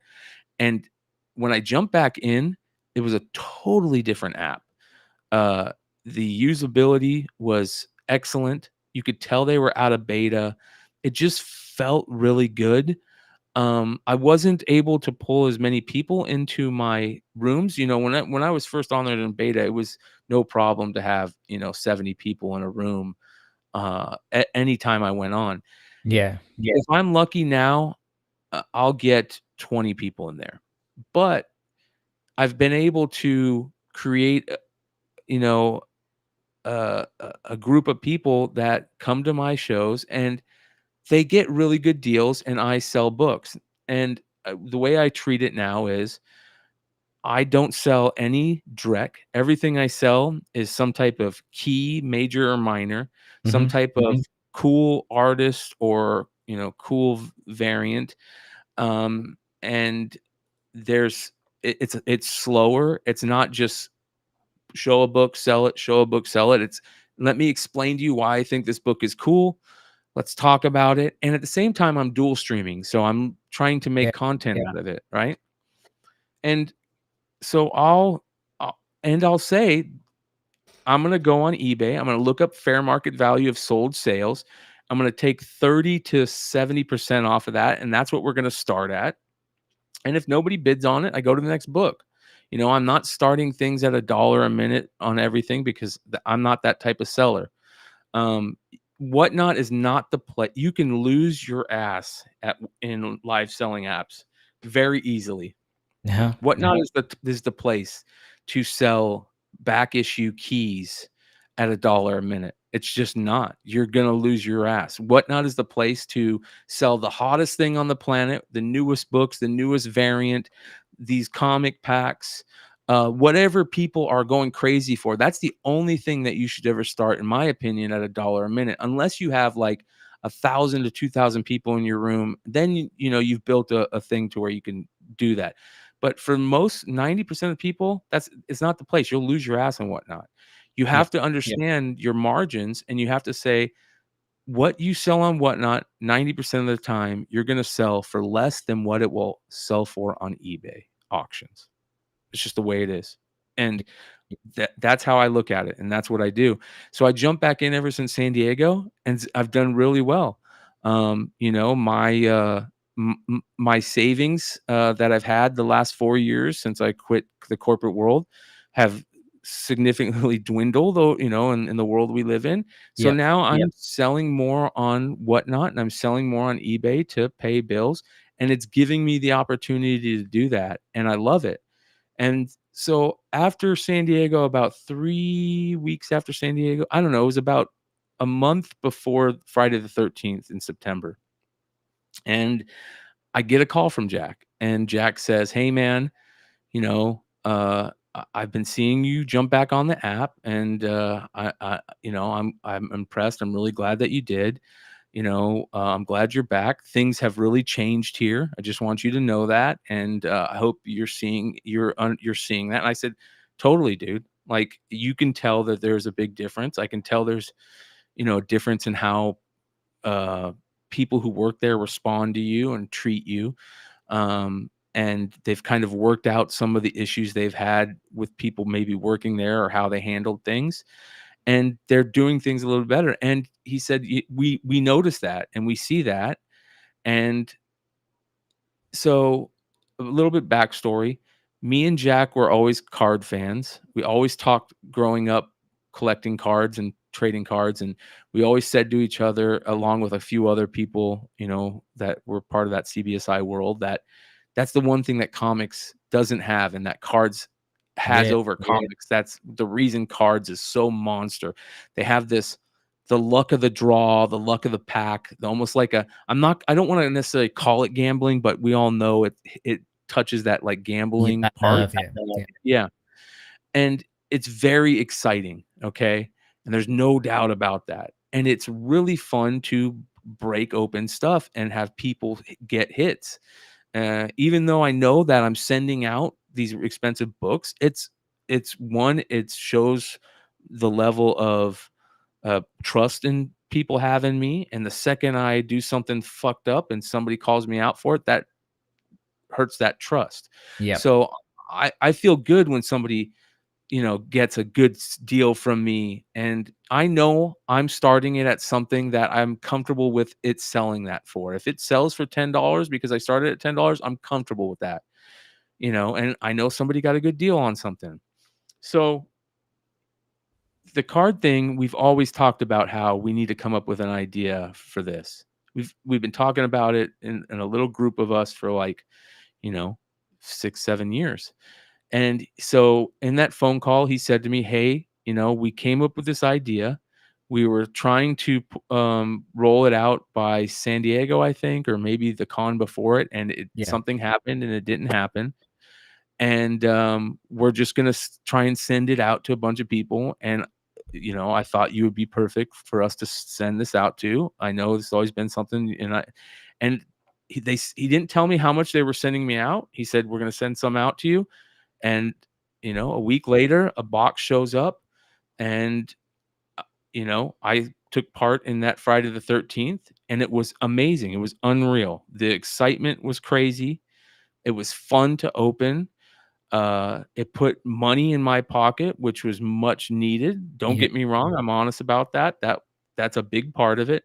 But at the same time, I'm also, people who have been long time Beyond Wednesdays and Flipside fans know what I'm talking about is something that's true. Like, you can go back and find old episodes of me talking about this stuff. So, that's how I got involved in this. And when the second round came about, he hit me up and said, we're thinking about doing a second round. Do you want to be involved? I said, I would love to. And that's how I've got sent these out. Now, for this round, I believe they opened it up to anybody that's part of Whatnot comic, or that's part of the app comic collecting thing. And they sent emails out to people from what I can tell. I know Yee and Red Hood got emails saying, hey, if you want to be part of this, put in how many you want, and we're going to at least we're going to try and get you what you want, but no matter what, we're going to try and get you at least one, I believe, pack sent out to you.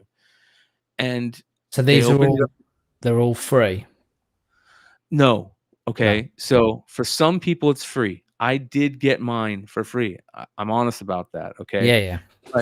But in reality, they're not free. I'm not paying for them, but Whatnot is making a 10% off of anything they make. So, they're making money off of it. Yeah. But what they opened it up to everybody, they paid, I want to say $50 a box is what they said. Now, these are selling for up to $300 a box. Mine aren't selling for that. I don't have that type of audience. The ones that I'm selling sell from anywhere from 100 to 100 and I would say 50 at the max. Most likely it's between 100 and 130. And that's the honest to God truth. Yeah. I've gotten hate for it. That's going to be there, but I'm going to be honest about it. Yeah. I mean, they're doing fantastically well selling like each pack. I mean, personally, they're not for me.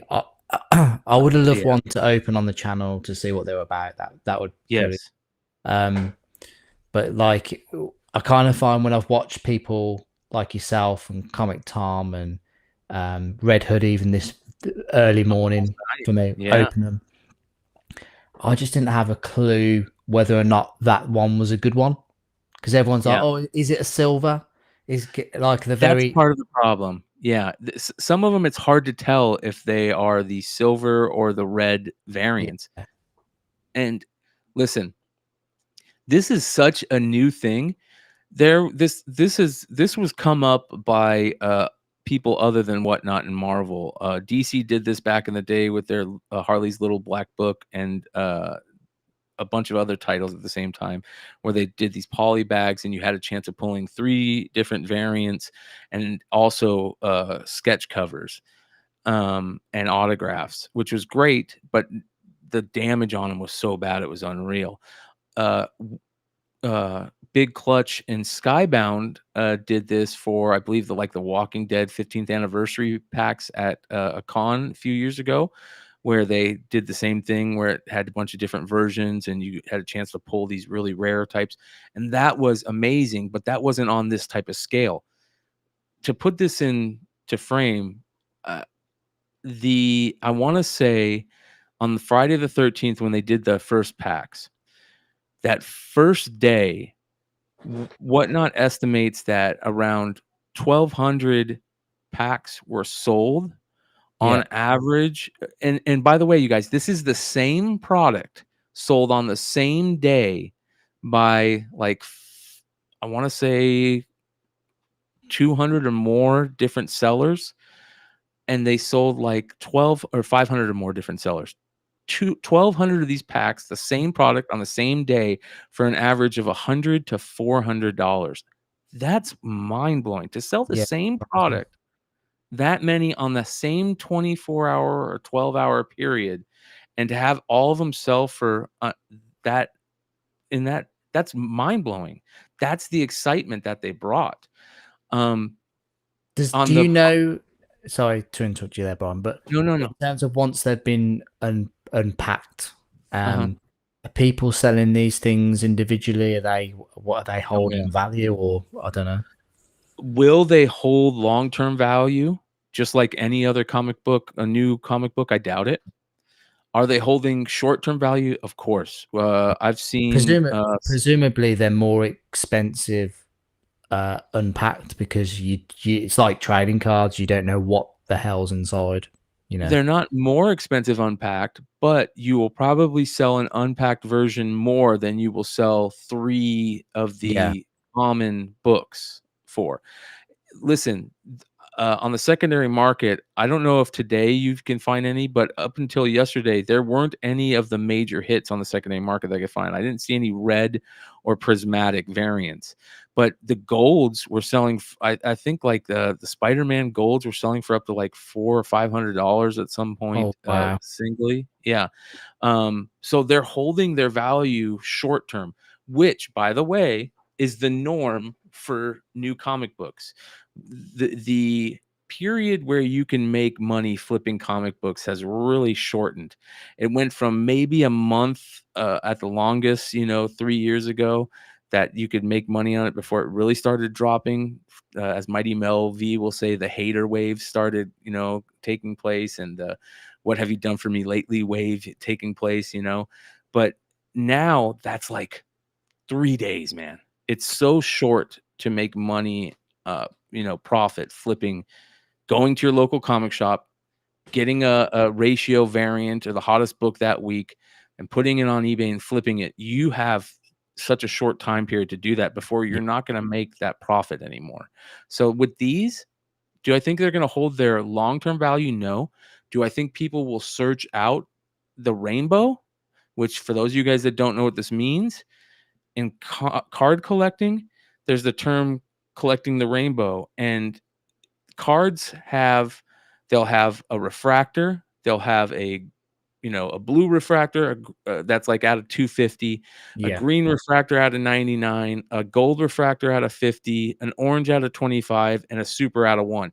And collecting all of those of one card is in a certain year is considered collecting the rainbow. That's what they're doing for these. So, people, that will cause people to want to get a 9.8 set. If they have one of the red ones already and they graded a 9.8, that will cause people to want to go search out a prismatic in 9.8, a gold in 9.8 to collect the rainbow. If somebody has 2 of the 5 books, they'll want to collect the rainbow. So it will create this collecting frenzy that's going to happen in comics. I think I've said this. I think about probably this time next year, we'll start to see packs like this be made by other publishers, other retailers. They'll be showing up in comic shops and card shops. And I think we'll start seeing more card shops jumping over to this craze and buying and selling these in their shops. And that's a good thing for comics because, listen, comic shops have died so fast. 10 years ago, there was, there was probably 10,000 comic shops, Now there's probably in the United States, I'm saying, now there's probably less than 1,500. Wow. You know what I mean? I mean, we need a reason for people to want to go to some type of collectible shop, whether it's a card shop, a pop culture collectible. Most comic shops sell more things than just comics now. We need people to want to go back into those shops or they're just going to die completely. And this is a reason that'll happen. But the problem is that people like me and content creators, just like we fell in love with ratio variants, and now we feel like most ratio variants and we fell in love with retailer exclusives when they first started. Now we feel like most retailer exclusives are cash cow, and hurting it.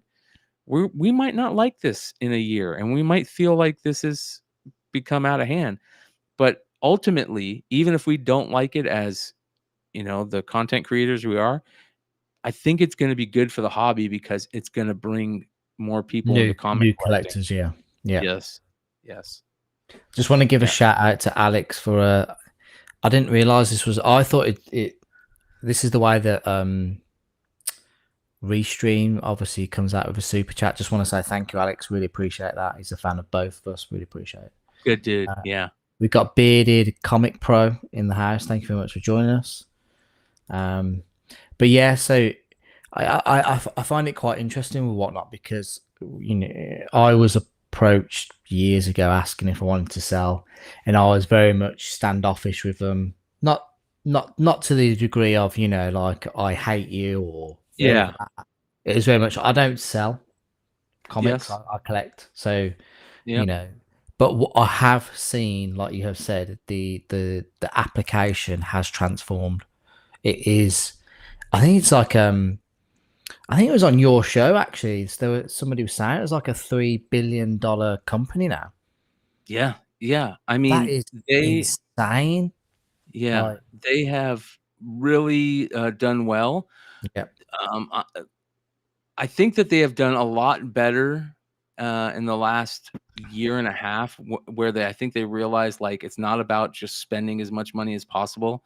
It's doing things that are that help without spending that type of money. I don't know the way to put it, but they were really on a point where at a moment where they were just spending money to do whatever they could, thinking it was going to help. And it didn't help as much as something that's a really good thought out idea, making the app better, making the experience better for not only the seller, but the buyer. Their reputation is a very important thing for this company. And I think that they're realizing that now. But here's the other thing that's interesting. They've created such a wave that, we have eBay in the fold now. Yeah. Golden have recently just joined with eBay, haven't they? Walmart is now in the fold. Walmart just signed up their first, I want to say maybe 5 or 4 sellers that are known names that you'll hear about at some point. Yeah. To be their beta squad for selling comic books on the Walmart live selling app. Amazon is 100% going to get into this. I'm surprised Amazon hasn't maybe made a request to talk to Whatnot maybe about buying them. Yeah. Other companies, TikTok, other companies know that this is the wave of the future. The pandemic TikTok really kind made of that. already have like you can purchase stuff, can't Yeah, but they've really kind of seen what Whatnot did and kind of are forming their TikTok live a little Yeah. bit better, rather than just, once you start at some point, we're going to be able to do shows like this. And you're going to be able to, you're going to be able to be like, okay, I have one of these for sale. And while we're talking, I'm going to click a button. And if you guys want to buy it, here you go. It'll all be done through Google. Yeah. Yep. Shopify integrates with eBay now and Google and Whatnot. I'm sure is talking to Shopify to do the same thing. It'll become more than just a live selling app. You could still do it on the app itself, but it'll integrate with so many other platforms. Yeah. Yes. Nothing. Well, their name is Nothing, but Bryan mentioned it's 10%, isn't it? That you get I'm saying 10%, but I believe it's a little bit more. I want to say it's like 13 or something, or 13 to 17%. It's there, so you have to calculate that in. But I'm not sure if they have. Listen, I don't think they're offering new quote unquote influencer contracts, but I'm sure like the people that they've had that they re-upped, I'm sure those people have a deal worked out where they might have a lower fee or no fees, but I know for the normal person, I think it's like between 13 and 17%. It's pretty similar to eBay. Okay, cool. But, yeah. Alex has said MJ Comix join the Beyond Wednesday crew. Come to the dark side. Would love to. If not mistaken, eBay can hit you with 15%, whereas Whatnot is closer to 10%. It was 13%. Okay. So look, Reston is headed to work. Thank you very much for joining us. Really appreciate it. Whatnot is a 1% system. They are insanely successful people at the top of each sector, but everyone else eating scraps. Whatnot sponsors people, which is honestly scummy, unfair advantage. Big. I've heard this in the past with people with terms of, it all depends on the size of your audience. If you've only got, I've been in streams where there's only been like 10 people watching, you can get some real bargains. But I've also been in streams where there's hundreds of people watching and the stuff is going for a lot more than what you would. 100%. Yes. 100%. It depends on that. And that's just, that's just the way the world works, isn't it? It's not, there's nothing against, the people. And I think it's very important for people out there to know that be careful. If you're new to Whatnot and you're like, okay, I'm going to go in there and I'm going to make this money. Don't go in there thinking that like I said, you can't start these things at low and, you only have 10 people in there. Like if you're just getting started and Whatnot, know your margin on these books and start it at what you're willing to sell it for. And then anything after that is gravy. You know what I mean? That's very important to know. Like you don't have to start. You can start. It's your choice at what to start things at. You can sell them for whatever you want. Some of them will sell. Most things that I put up don't sell first time around. I've got a lot of books that I'll just clone over to the next sale. And every once in a while I'll grab a stack of those and run some books from the night before that didn't sell. And sometimes I'll drop them a little bit and they'll finally sell. And you have to know there's certain platforms, just like there's certain tools for certain jobs, there's certain platforms for certain items. In my opinion, like I said, comics, back issues, older issues is you have to understand that those are not going to sell what they normally sell for on eBay auctions on Whatnot. It's the newer, hottest stuff that is what people usually want on Whatnot live sales. But if you build your community at some point, if it's big enough and you have the right, you'll learn your community after so many sales. You'll be able to do it the way you want with your community. It's a learning process with any just like any other platform. It's a learning process. And like Sticky Goose kind of got mad when he said, I'm watching all these YouTube channels and I'm thinking this is the way to collect, and I'm realizing it's not. It's the same way with every platform. You have to be smart about things, especially in this day and age with the economy, world economy being down, and everybody's kind of in a spot where these are just collectibles. They're nothing. Everybody talks about how like these things are commodity, and they're worth money, and very few books are liquid and you can sell. You can take an X-Men 1 to most places and most people and convince them to buy it for some decent money, but you're going to take a loss on it for somebody that doesn't know what an X-Men 1 is.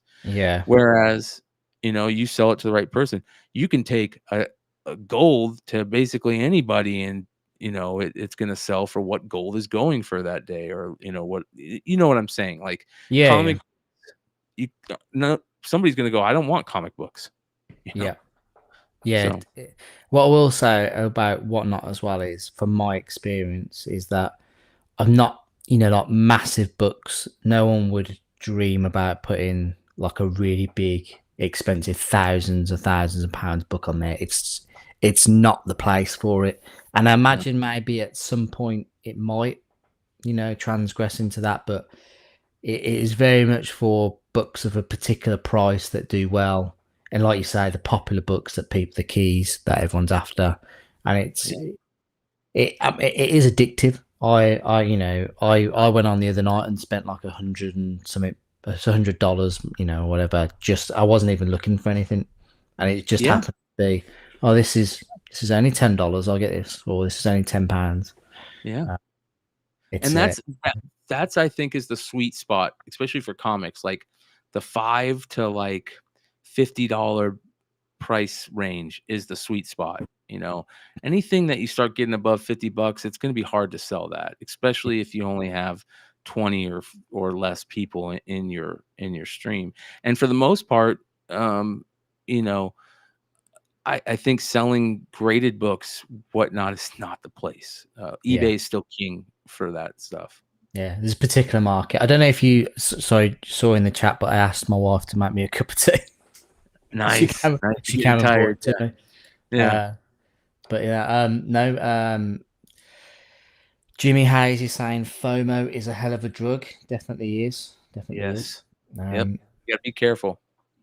We have Mighty Comics and Collectibles in the house. Thank you very much for joining us. We appreciate it, buddy. No, I really gotta say thank you, Bryan, for talking about Whatnot. All this is pretty much new to me, that side of it, besides buying from it. So it's been interesting to hear about it, really, to be fair. And I'm sure the people in the chat have really appreciated that too. Right. So my final question to you, Bryan, is what is the future for Beyond Wednesdays? What is your plan? Where do you want to take it? Man, I've got so many ideas in my head, and I don't know which is the right way to do it. I will say this. As long as I enjoy being on there, as long as I can laugh and have fun with friends, as long as I can talk about things that I love talking about, whether that's cool comic books, cool storylines and characters, cool collectibles, nostalgia. Like my channel is based around nostalgia, and I think nostalgia is the most dangerous drug in the world. It can make you drop money at the drop of a hat. The sight of a GI Joe. And that feeling that I get, I go, okay, I want to go get some GI, check out the GI Joe stuff. So like, as long as that is still the core of my stuff, I'll continue doing that. I do, because of what has happened throughout since the pandemic, and how my bills are paid. There's no doubt that either I'm going to have to start selling more comics and get into that world, or find some type of, part-time. I would love to find some type of part-time job within the comic book industry where I can work from home and maybe Yeah, yeah. make a couple $1,000 and still create content, get paid by, some upstart, to do something for them. Those are my goals in the short term. What would you do if somebody asked you to create and edit videos for them? I'd say no. I would listen. I would, and the only reason it would be to depending on the editing. Like, if listen, anything can be talked into. You can change my mind, but editing is a pain in the ass, and it's not my thing. But I love creating content and coming up with ideas, and I would love to do that. But I'm going to be very selective. Like, I left the corporate world and in a job that I loved, because it became something that I didn't love anymore in a short period of time, and because of that corporate aspect. And I don't want that. I want to, be in this world that I enjoy right now, and I want to try and make money in it enough to. I don't want to make. It's not like I'm looking to become a millionaire in this. I'm looking to pay my bills like everybody else, and keep creating content and stay in tune with this world. And that's kind of my thought process. And at the same time, I want to make more friendships. Here's a perfect example. Uh, coming over here, doing this show with you, meeting you, creating content with you. I want to collaborate with more people. It's always been one of my things. I always love collaborating. I always love, creating content with people. I always love, Yeah. I go on shows and I say to myself, this is going to be a short show, and it turns into a 3.5 hour, 4 hour, 5 hour, thing, because I'm having a good time. Well, funny And, you should say that. Somebody has just said, "Holy crap, been going for 3.5 hours. Wow, what a stream!" Sticky, thank you for joining us, buddy. We to be fair, probably about just under 3 hours of that is about Sticky Goose. To be fair. No, everyone's happy he's joined the chat by the looks of it. Yes. Glad you're back, brother. Yeah. So, so your channel, as I alluded to earlier, I'm so glad that I've come across it. I mean, that screenshot I brought up earlier. I'm just trying. This restream is not as simple as StreamYard. Like the images and the videos and stuff are just all over the place. It's ridiculous. Needs a bit of but yeah. This image that I pulled out earlier, I pretty much watched most or dipped in and watched most videos, to be fair. So yeah. Since I appreciate I've come across you. I appreciate that.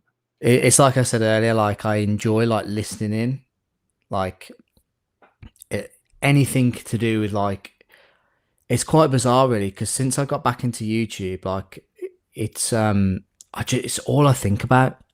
Like, well, not all I think about, but like anytime I've got some free time, it's like I'll see if anyone's live and listen in, because that's how you learn about stuff. People are always talking about everything, and like you say, you have ears to the ground in terms of comic book drama.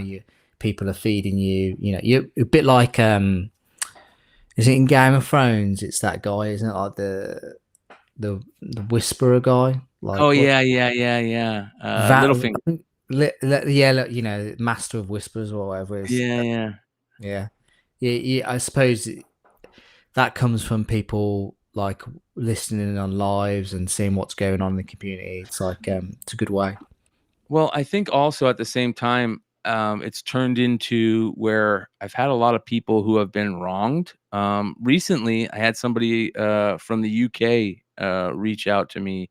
Let me give him a shout out because I asked him, I said, do you mind me talking about this? And he said no, and he sent me a bunch of information. And he's a shop in the UK. He goes by Untold Comics, brick and mortar shop in the UK, and he sent me a problem that he had recently with eBay, where he had been a long time seller on eBay. He's had a shop for, I guess, over 30 years, and he's sold on eBay for 16 years as a seller. He says he has over 10,000 feedback, and it's 100% positive. And he was selling a Transformers book, which back in the day, if you guys don't know, IDW did like these homage variants to like records, and there's a Transformers book based on the Sgt. Pepper's album, and he sold one of those on eBay, and eBay kicked him off because they said he was selling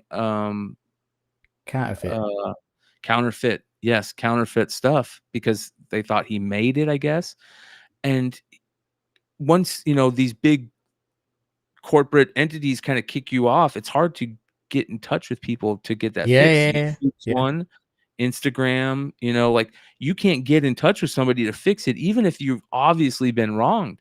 And this guy who has been on there for 16 years, it's a huge part of his business, has been kicked off for selling a real book that they don't know about. And, those are the type of people who I really get reaching out to me now.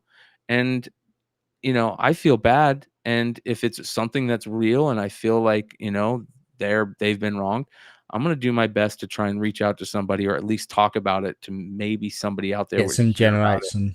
Yeah. Yeah. So, that's kind of like what that's become. And I'm totally fine with that. When are you going to talk about that on your next? Is it? Or... Yeah. That'll be, well, my plan is trying to reach out somebody to eBay through some contacts that I might have.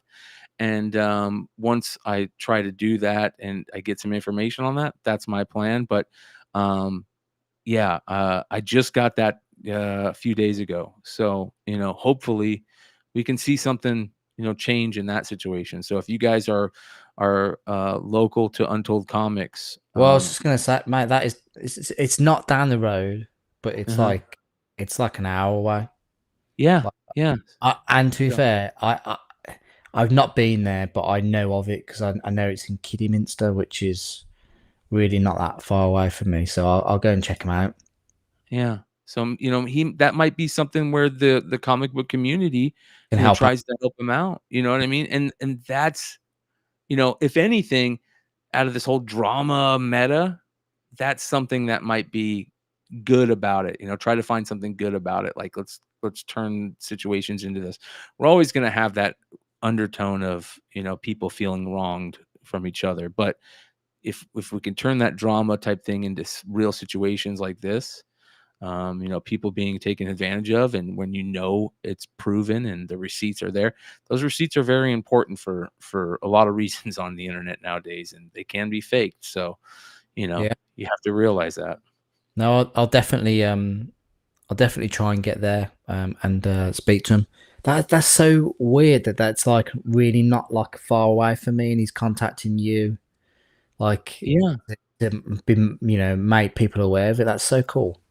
Dude, I've been very lucky with my UK community members. Like, for some reason, some of my best longtime community members have been either from the UK or like Australia, New Zealand, that have been watching the show since the Flipside days. And it's that, to me, is one of the coolest things in the world, that we can reach out to people on the other side of the world like this right here with such ease. Like, are you kidding me? This is amazing. Yeah. No, we're hardcore over here in the UK when it comes to our comic books, so don't you worry about that. Hell yeah. No, Alex, again with another super chat. Really appreciate you, buddy. He's asked the question: how close is your LCS, and how often do you visit? A question for both. Do you want to go first? Well, unfortunately, and this is a bummer, and I brought this up earlier. I don't really go to an LCS very often anymore. My LCS quit selling new comic books a few years back, and I kind of, along with every other thing that was going on in comics, I didn't like most of the stories that were being written, and so I didn't read as much. That's changed recently in the last year, but I kind of quit going to my LCS on a regular basis. And I don't buy new books anymore. So, but before that, my LCS, it was, it was like a 15-minute drive, a max, and I would be there at least once, most likely 2 or 3 times a week. I would stop by on my way home from work when I was, working the 9 to 5, and like most people, and go say hello. And that kind of was what we're doing here, right? That was my place to go talk to my friends and talk to other like-minded individuals about what was going on in comics. But since content creation has become, that's kind of taken the place, and the hobby has morphed into that, unfortunately, I don't go to an LCS anymore, and that's kind of a bummer. Yeah.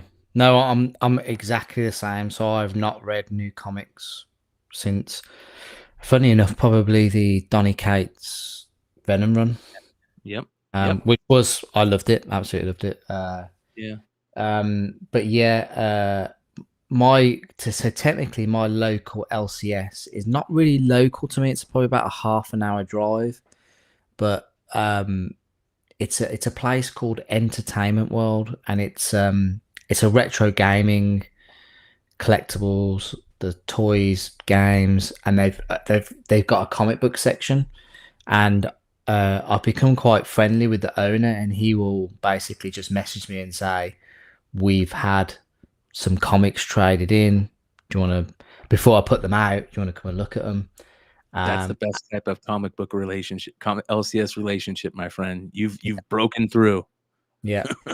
And it's pretty much, he will be, he trusts me very much enough to go through and go, this is a good book. This is what you want to, this is what you want to put on your back wall. These are your most expensive books. But it is very much, he will look at eBay solds, and he will give me a bit off that if I want those books. So and I'm happy with that. As long as you're okay with that, and that's the important thing. And it's very important for nowadays those LCSs to cater to their customers more than ever. So, but in terms of new shops, I'm not. I would never go in and go to a comic book shop and look at the new releases. Not anymore. That's not for me.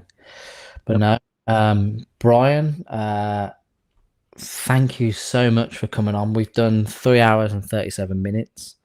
You got to get to sleep, man. It's late over by you now. It's 20 to midnight, but I'm good. I'm good. But you've been a fantastic guest. I've thoroughly, honestly, really enjoyed getting to know you. I've learned so much more probably from this live than probably most of my other lives where I've had people, because like I said, I've been more aware of the people that I've had on before, but with you, it's very much, I've only got, for the past couple of months I watched your content, so it's great. Please continue what you're doing. Fantastic. Your live streams are awesome.